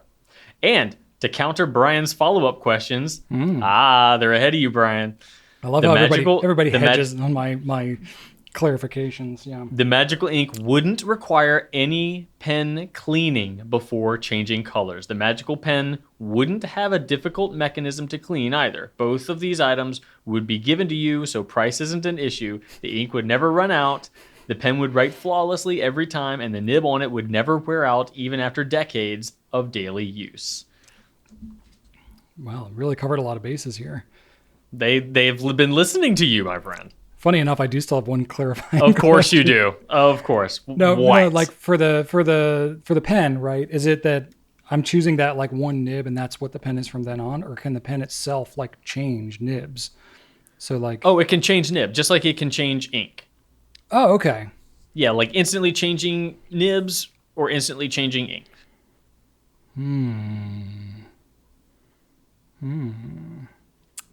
Yeah, that is a good question. Because It is. I am constantly changing both all the time. Mm-hmm. What was the clarification about not having to clean it? That's probably the one that would be. You don't have to clean it, but like if you switch to a new ink, it just boop, it's full of new ink. It's nice and clean. You don't have to clean it. That is pretty appealing. I'm sure it is, but you'd still have a bunch of other dirty pens. I don't know. I got to think about this. Do you have an answer ready Of course I do. for yourself? Okay, what's yours? So mine would very easily be the nibs, because these nibs I cannot very easily obtain. The inks I can obtain. If I wanted to write with an ink on a different pen, that's a lot easier for me to obtain. It would be way harder for me to obtain all of these potential nibs. You're talking vintage grinds, That's true. architects, flex, like I cannot acquire those. So that's way more challenging to acquire. If I wanted to try a bunch of new crazy inks, then that's fine. I can go back in the warehouse and I can grab an ink sample. That's not a big deal. I feel like a lot of the really interesting inks in the lifetime of the existence of fountain pens, most of the really cool inks are newer. So like they're much more accessible, not just in terms of like price or availability or whatever, but like they're things that are still being made, the vast majority of them. Yeah, that's my opinion. Yeah, but like it's the opposite with a lot of nibs, right? There were far more unique nibs back in the heyday of fountain pens in like the mid 1900s that now are much harder to obtain. So yeah, that's a really good point. Now, on the opposite side of things, if I was an avid journaler, I would probably prefer the colors, because just the variation, to be able to, in the blink of an eye, switch from a blue to a green to a black, just in terms of varying up my page and the vibe, the aesthetics, like that would be really, really awesome. But I'm not an avid journaler. I don't bullet journal. I don't have the eye that it takes to create a really, really beautiful, well-themed page layout. So for me, it's all about just the experience and the lines, and I can deal with the same color. If it's just a black, then so be it. That's fine. If I could have some crazy nibs anytime I want, yes, give it to me.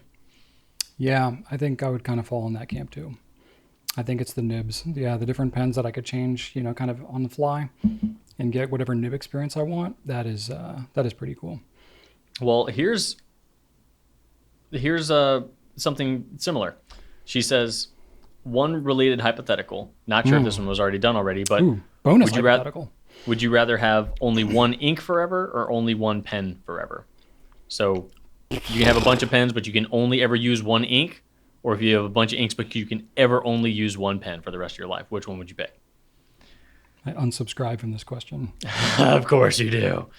Yeah, not asking for like which pen specifically. That I can't even answer. But do you value ink variety more than you value pen variety? Oh man, that's so tough. I probably value pen variety more. Mm-hmm. But I'm trying to think about myself. Is that just because I don't like cleaning my pens so much? It might be. That is not an insignificant factor.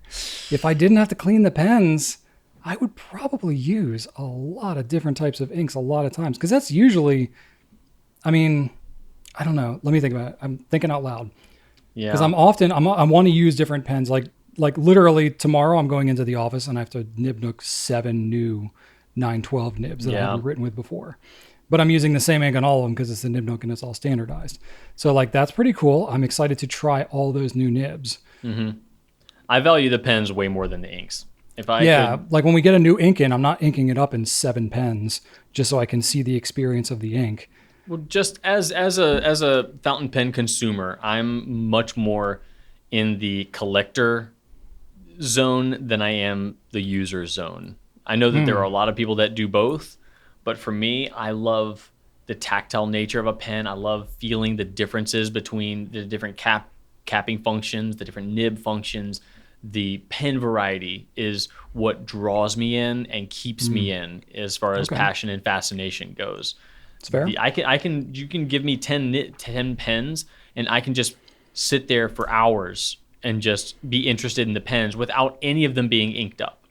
Like that's how I am just really plugged into these instruments. Like, yes, the writing is great and I'll gladly use them as well, but I can just stare at them, look at the fit and the finish, cap and uncap, disassemble them, put them back together. That's where my fascination is centered, is the pens, not so much the inks.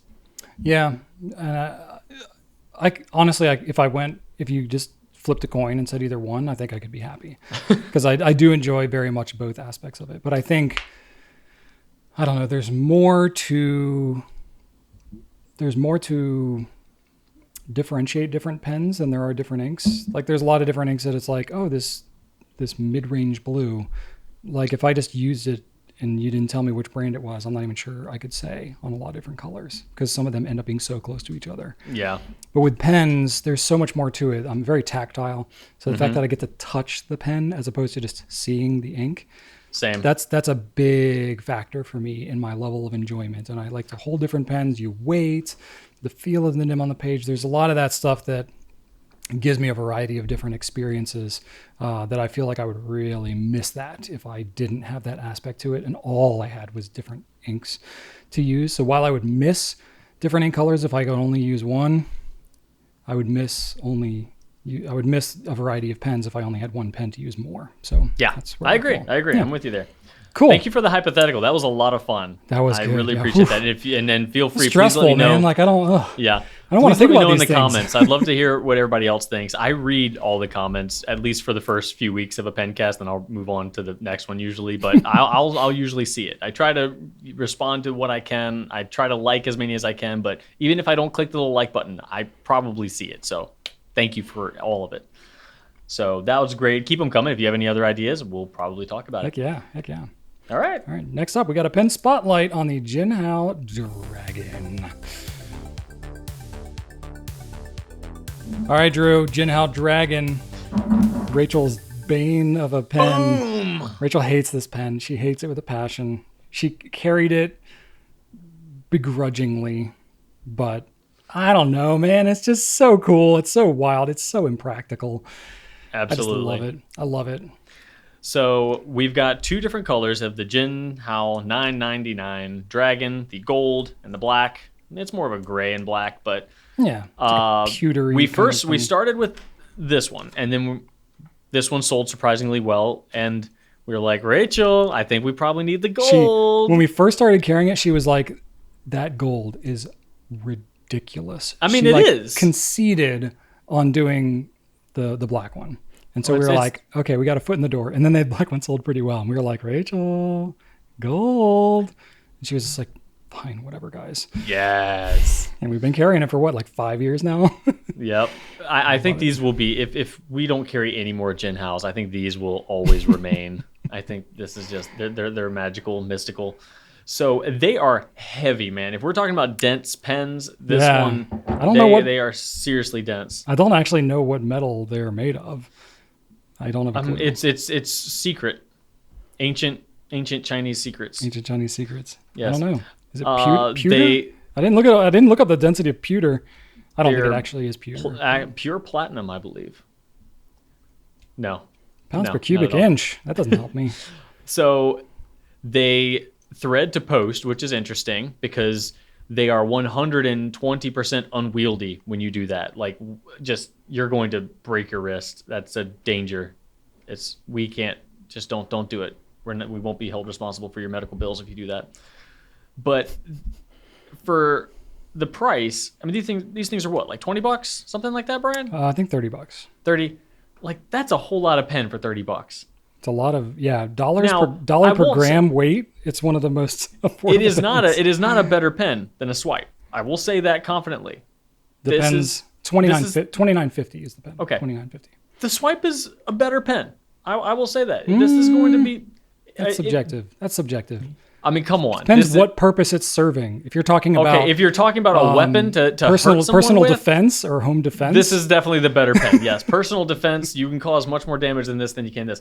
So I won't say if you're looking for just consistent writing experience, this is the way to go. But I will say that holding this in your pen, you're like, yeah, this is I would pay $30 for this. This is a whole lot. Now you could probably find it cheaper on Alibaba or something like that. Like we get that.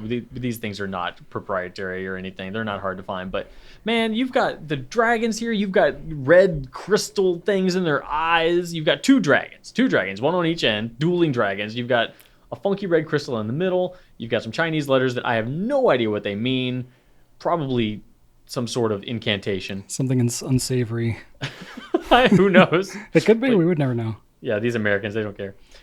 But it's ridiculous. It's absolutely ridiculous. But just in the same way that I think the tool pen is ridiculous, I have to respect it. I have to respect it. And man, you know what, Brian? It demands your respect. It does. It does. It demands my respect. This black one used to be my favorite, but I used to like it because I thought that it was the less audacious. But now, after this dragon pen has gained my respect, I will confidently say that this gold one is just it's everything that makes this one appealing, but more.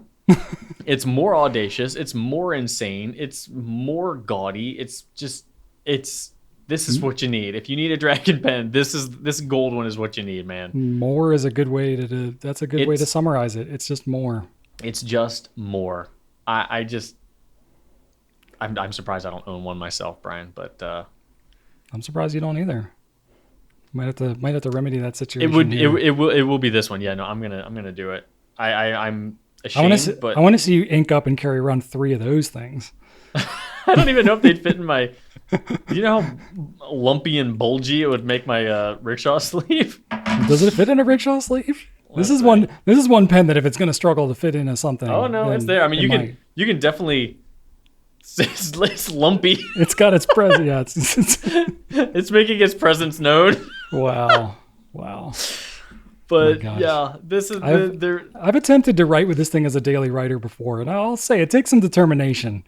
I've got big, pretty strong hands, and I'm just gonna say I'm not going to be doing a NaNoWriMo month with the Jinhao Dragon anytime soon. Do you know how beefy your forearm would be after that? I would probably develop some sort of repetitive motion injury. Like Popeye. That would be like Popeye. Oh my god! Giant right forearm as I'm writing with my dragon pen.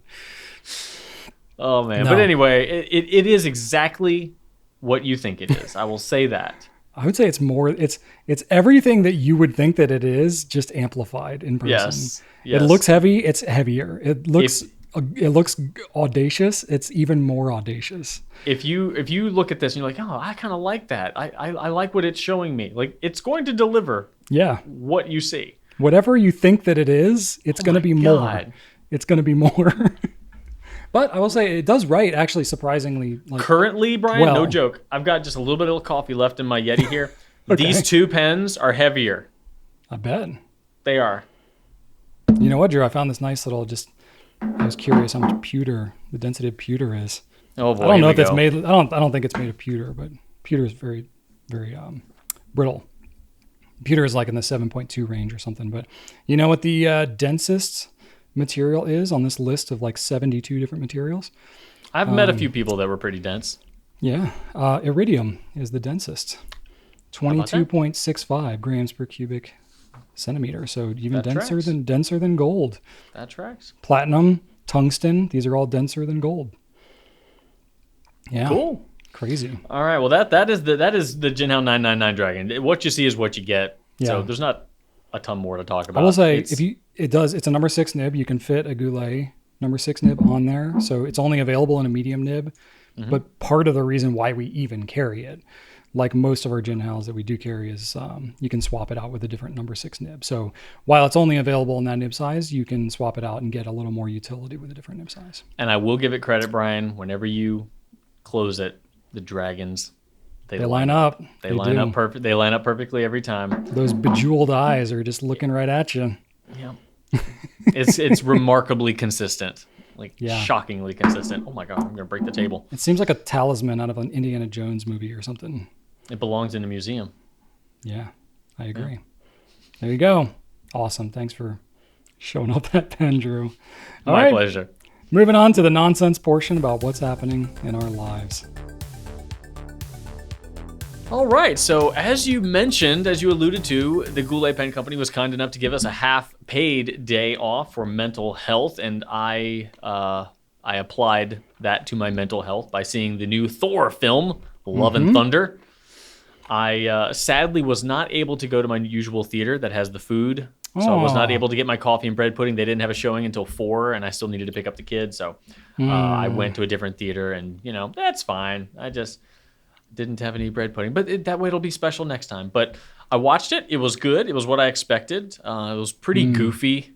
I think that they're kind of like, they're really going into the Thor franchises, like making it very comedic. So it definitely had some silliness, which I was prepared for, because that's what I had heard. I had people tell me that it was pretty silly. So it was that, but it had some very, very good moments as well. So it was fun.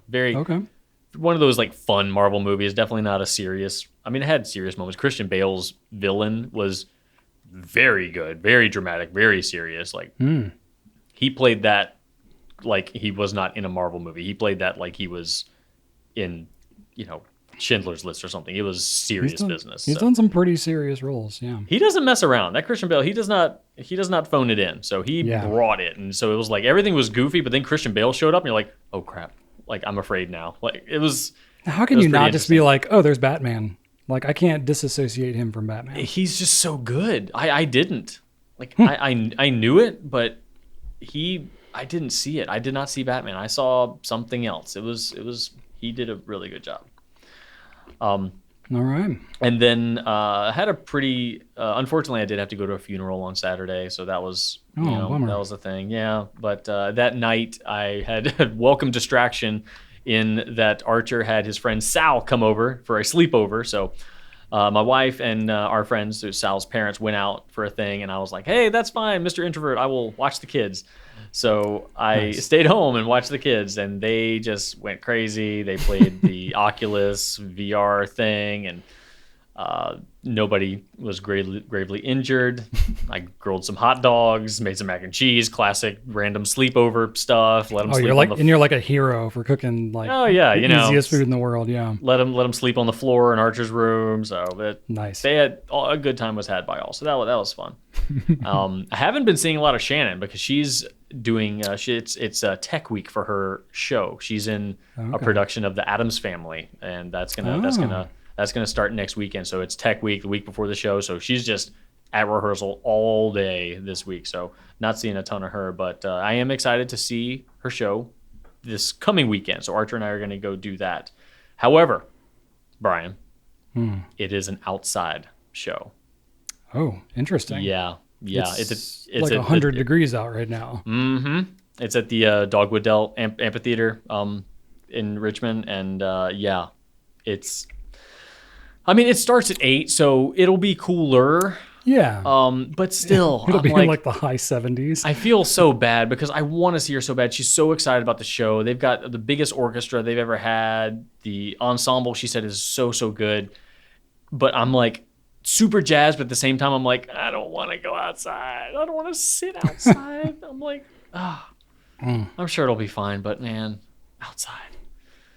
I will, yeah. So I'll bring. You can bring like food and stuff. So I'll pack up a Oh, nice. Okay. cooler of stuff. We've got a picnic mat thing that folds up into like a strapped carrying thing. So it'll be fine. I'll bring some snacks and some water. And are you like picnicking, or are there seats? Are you just like straight? There up are no sitting seats. It's a tiered grass thing. Okay. Yeah. One of those things. Yeah. So yeah, you can. People just bring their own lawn chairs or blankets and stuff like that. So okay, we'll do that. It's free though, so there's that. Can you bring the dogs? Like, is it that kind of thing? No, it is near a public park, but there are signs that say no dogs. So we will. I can imagine that would be disruptive to the show. Now that I think about it for like half a second. I think a lot of people bring food too, so that could get messy. So looking forward to that. Yeah, true. And I have an interesting bit of information in the continuing saga of that GFCI outlet outside. You're still dealing with this, man. Come on. Still dealing. So I bought the outlet, and I was going to, I was just waiting for a day where it wasn't super wet outside to replace it. Yeah. And I don't know what I was doing specifically, but I was talking to my neighbor about random house stuff. I asked him if he had one of those extendable poles to change out lights, like lights that are high up, like a floodlight or something. Yeah. Okay. And he said no, and I said, yeah, I got to replace that thing, and I also have this outlet I need to replace. And he's like, oh man, yeah, the previous people that lived in that house, there was an outlet on the back porch that almost caught their house on fire because it had some weird electrical issue. And I said, that's the one I need to replace. And he was like, oh, okay, well, good luck. And I was like, hold on. I was like, wait, what happened? What exactly? Oh, that's not what you want to hear. No, not at all. So he said that something happened with that outlet.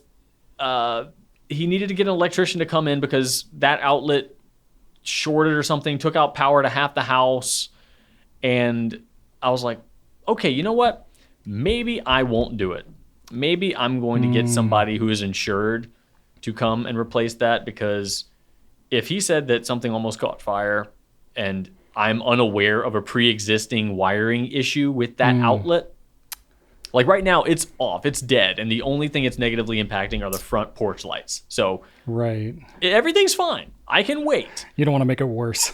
No, and if an insured contractor comes in, screws up something, lights my house on fire, then I'm not liable for that. So I think that I'm going to play it safe and maybe get a contractor to come do it. So I'm definitely not in the camp of do things around your house that you feel uncomfortable with, because that's always the best thing. No, it's like, especially when it comes to electrical and plumbing and stuff like that, it's like I've reached that point myself on certain projects where I'm like, I think I know how to do this, but just something in my gut's telling me, nah, it's not. And I've replaced these before. Before we sold our old house, the home inspector said, hey, that outlet in the garage needs to be a GFCI. So I'm like, okay, cool. I'll replace the regular outlet with a GFCI, no problem. So, I mean, I've done it before. It's not complicated, but just if there is something I don't know about happening with that outlet and I accidentally screw something up, I'm going to feel so awful and that could incur all these other costs that I would need to do. So I'm just going to probably get a contractor to do it. It's just an outlet. It wouldn't take them but 15 minutes. So yeah. And if they run into an issue, they're going to probably recognize it quicker than you would if it was something weird.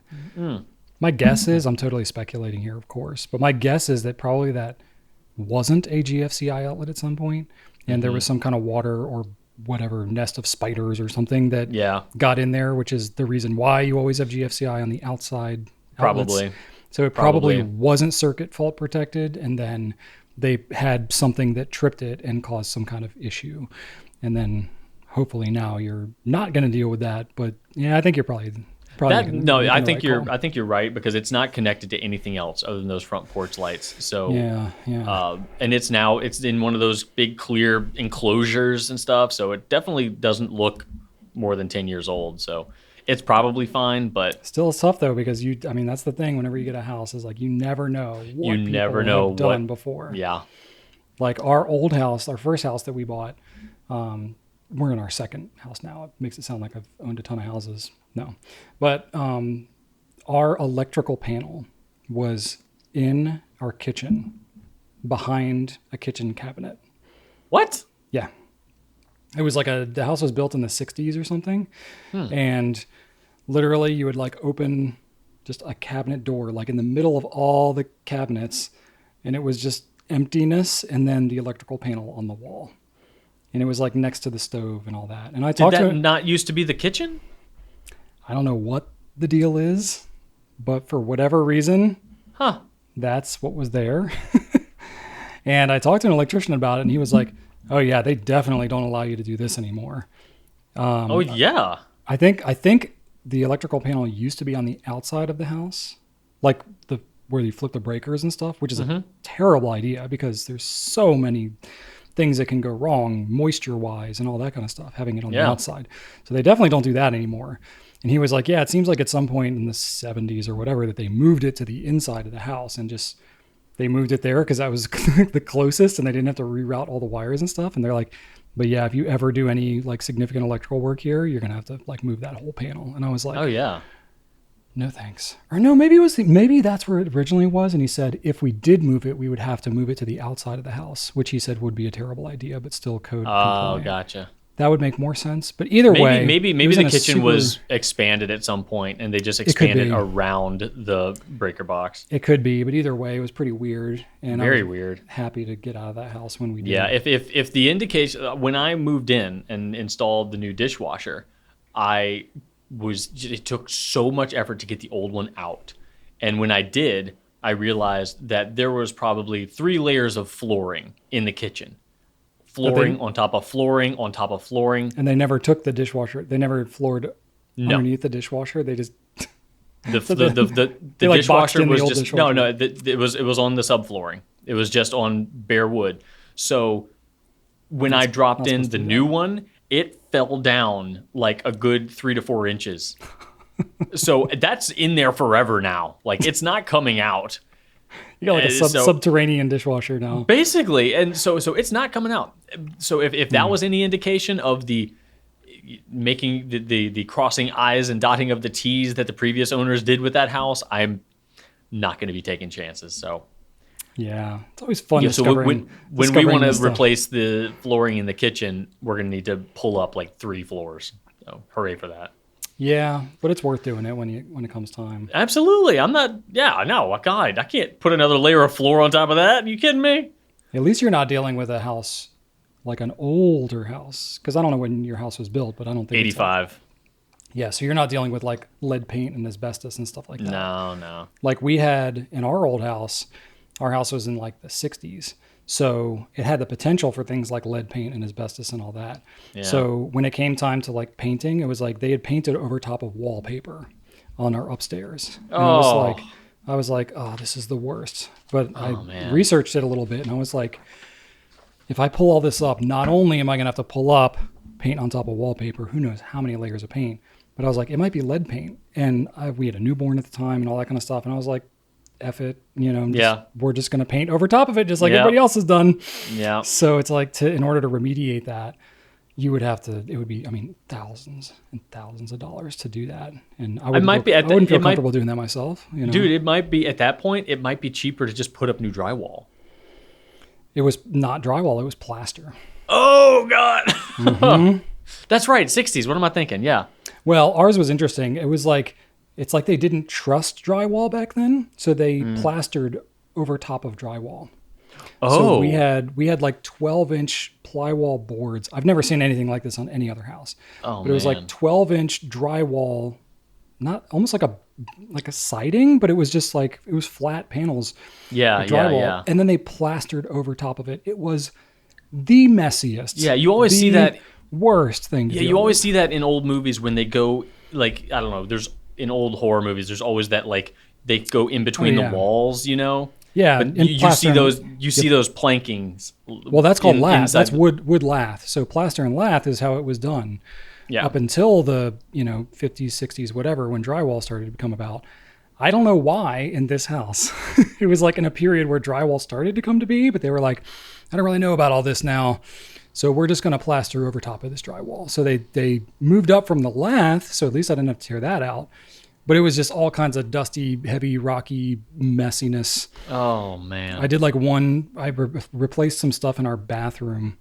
We had a steel tub that was in a bathroom. All I was trying to do was make our bath that just had a tub, and I was trying to put a tub and shower. That's all I was trying to do. I ended up literally having to strip the thing down to the studs, the entire bathroom. Was this was the first floor bathroom in your old house? Yeah, you remember this Oh, thing. I remember that. Oh, yeah, you did. Oh, yeah. You did the plumbing in there and everything. I had to do... You redid all the pipes. I had to redo everything. I remember that. Oh, yeah, that was insane. And then you moved out. I did so much work on that house. It was like a full-time job for 4 years Yeah. on that house. And then we moved and sold it for less than we bought it for. I So know, literally got and nothing it took for that took you time. so long to sell too. That That was a nightmare. Oh, I could've been felt worse. so bad. I mean, by today's standards, it took an eternity. It took us like 5 months to sell that house. Well, today's standards are insane. Yeah, it's pretty ridiculous. We bought it at a bad time and sold it at a worse time. So, Oh, God. well, what are you gonna do? You know, Well, when your let's, life dictates the space you need, you can't really like time the market so well. You're like, well, we're running a business and having a second kid, like we need the space, So yeah. yeah. So my stuff. Working on another project with Joseph. So we successfully did his like natural edge little walnut Lego shelf there, which I talked about last week. So he wanted to display some more Legos, and I mean, I literally have. I'm not on Pinterest very much, but I do have a bunch of things saved on Pinterest that are all like pieces of furniture, interesting like storage ideas and cool stuff. Because it's just it's just a bunch of pictures and you can easily save them. And so I've all these things that I've saved for years, and I was like, I was like, you're trying to display a bunch of Lego stuff, and he's got like his end table's kind of in the corner of his room. He's got all this like dead space kind of in his corner. And I was like, Joseph, it'd be kind of cool is if we did a corner shelf. It's like, if it's just going to be stuff you're displaying and it's not like a bookshelf where you're getting stuff on and off, it's like, it's a perfect place for a corner shelf. And so I showed him a picture of this, I don't know technically what the name is, but it's like a zigzag kind of a shelf. So it's not all one shelf. It like comes over and up, and then the piece comes over and then it goes back and kind of connects. So it like looks sort of open and kind of staggered. Oh, yeah. So it's really kind of cool looking. And I was like, hey, what do you think about this idea? And he's like, that's kind of cool. I was like, yeah, we could build that. And he was like, cool, let's do that. So we like I've got all kinds of wood, and we went and picked out the boards and milled it all down and cut up the whole thing.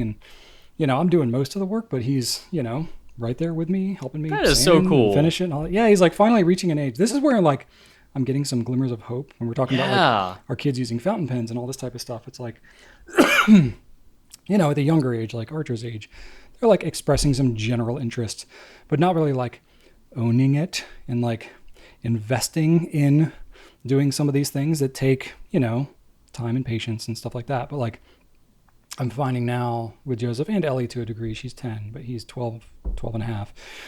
He's now getting to the point where he came up with the idea of like, oh, it'd be cool to do a shelf. And all I had to do was be like, hey, it'd be kind of cool if we could build it. We could do it together. We could make it just how you want it. And he was like, oh, that would be kind of cool. And then like I had him.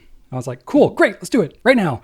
And so he's like, now instead of like, hey, Joseph, let's go out to the shop together. And it's like, do I have to?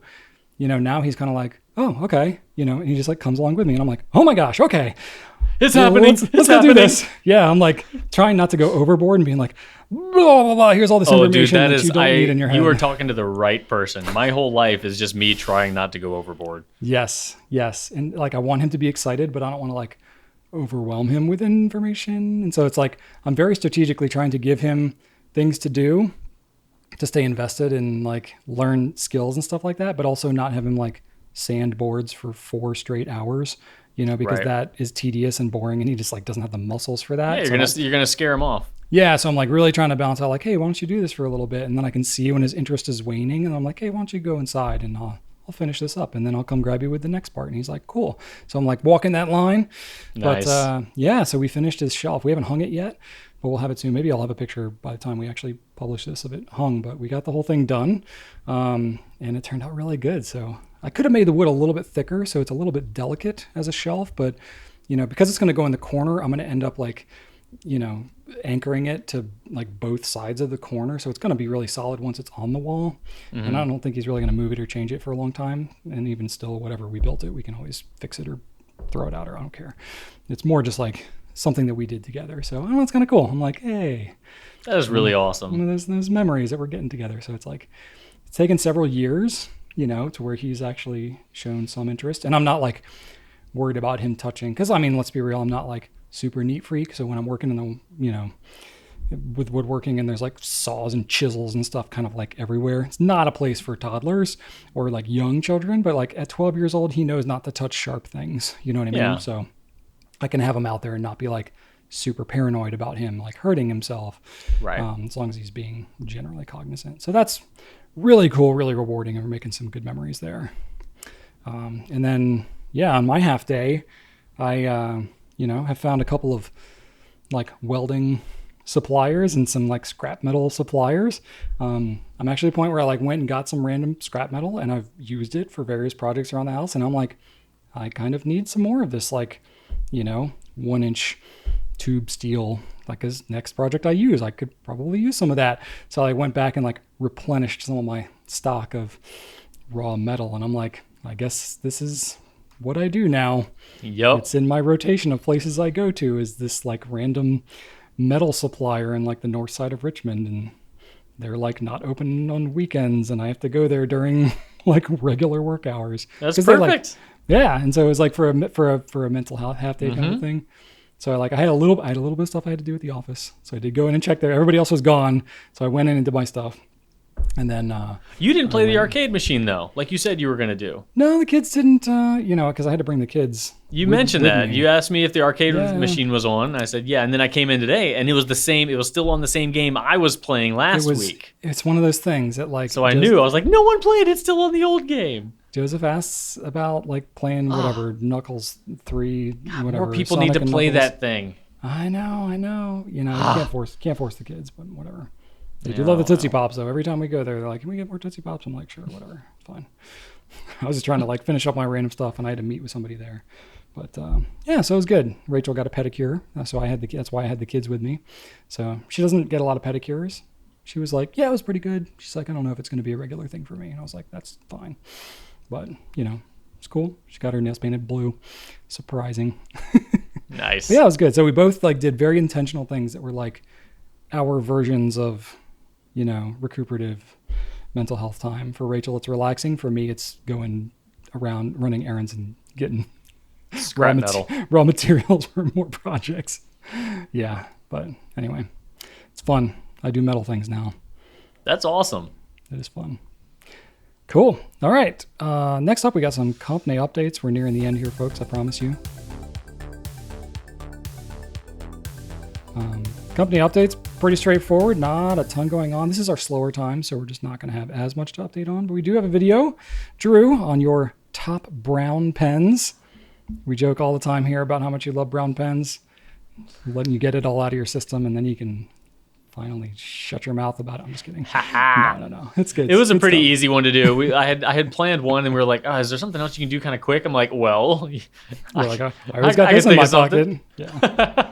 It's good stuff. Yeah. And then we've got, we kind of like have recorded a whole bunch, and we got some more that we're going to re-recording. So might have a little bit of a lull here for a week or two, but then we're going to have some more new kind of non-Pencast videos that we'll have coming out. So should be pretty fun.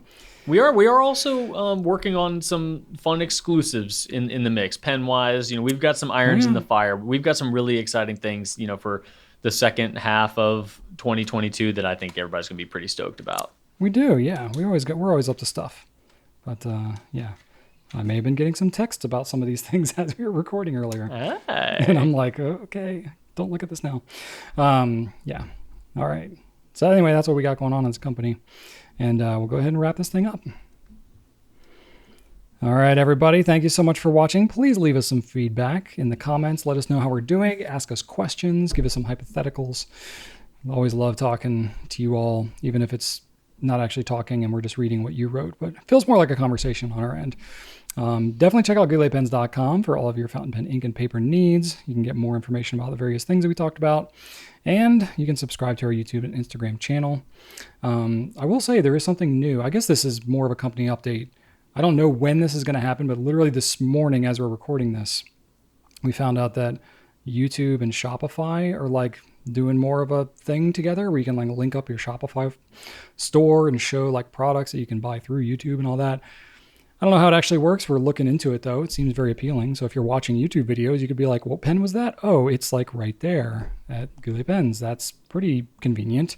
So we're hoping that it's like, I mean, imagine the back end of that is very complicated. So we're going to see about integrating it, but that could be something that you all see pretty soon. So we'll see, we'll test it and we'll make sure that it works. But if you're a YouTube watcher, you might see more of that kind of stuff. So that's kind of cool. So anyway, we're looking at that. If you got any questions, you can always email us at pencast@gouletpens.com.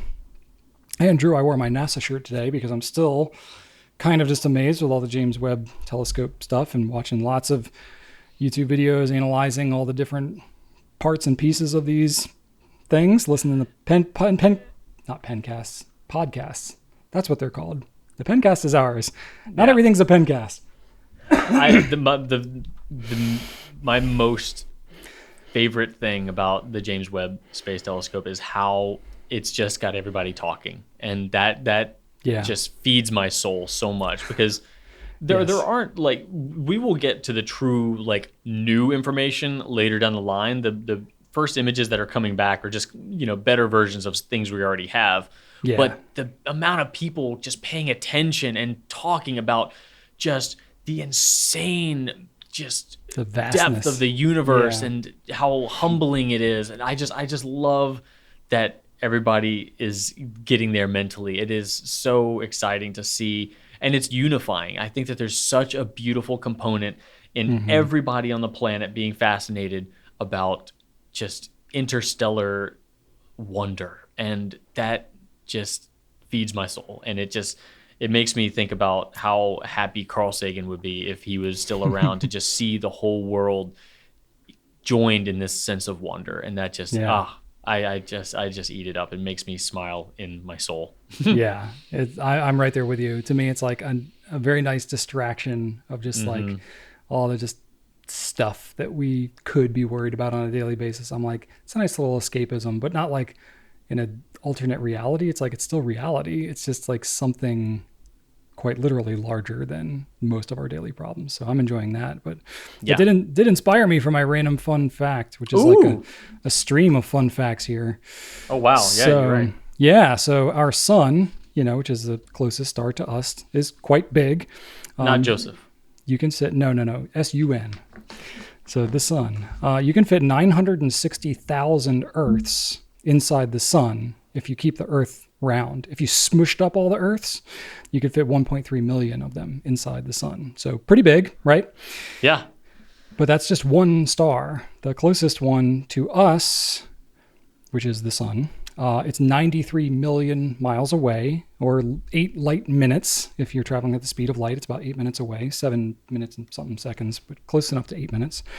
The next closest star to us is Proxima Centauri, which is 4.2 light years away. I tried to calculate that out in miles, and it broke my calculator functionality, and I couldn't remember the exponents and all that kind of stuff. And I was like, forget it. It's just really far. 4.2 light years away. But the James Webb images that we're seeing is showing us some stars that are 13.1 billion light years away, which is really freaking far. Incomprehensible. It's estimated. This is a separate fact, but I tried to tie them together. It's estimated that there are more stars in the universe than there are grains of sand on Earth. And I think we're sort of seeing that, with this whole James Webb thing, scientists estimate that there are over 1 septillion stars in our universe. That's 1 with 24 zeros after it. It's a whole lot of stars. Think about our sun, solar system, lots of things rotating around it. That's just 1 star out of the septillion that there are out there. And related to how many grains of sand there are on Earth, researchers at the University of Hawaii estimate that there are 7,500,000,000,000,000,000,000,000 grains of sand on Earth. So doing that rough math, there's roughly 1 trillion more stars. Sorry, not 1 trillion more, 1 trillion times as many stars in the universe as there are grains of sand on the Earth. So bottom line, the universe is very big. Broke That's my to sum it brain. all. Yeah. I literally can't talk to Rachel about this because she will not even listen. She no, stop it. I can't absorb this. I don't want to hear it. That's fine. But this is information I cannot absorb in my brain. And I'm just like, oh, okay. And I try and tell my kids and they're just like, what? Wow. They can't grasp it. So I get to nerd out with you, Drew. You're like my nerdy space buddy.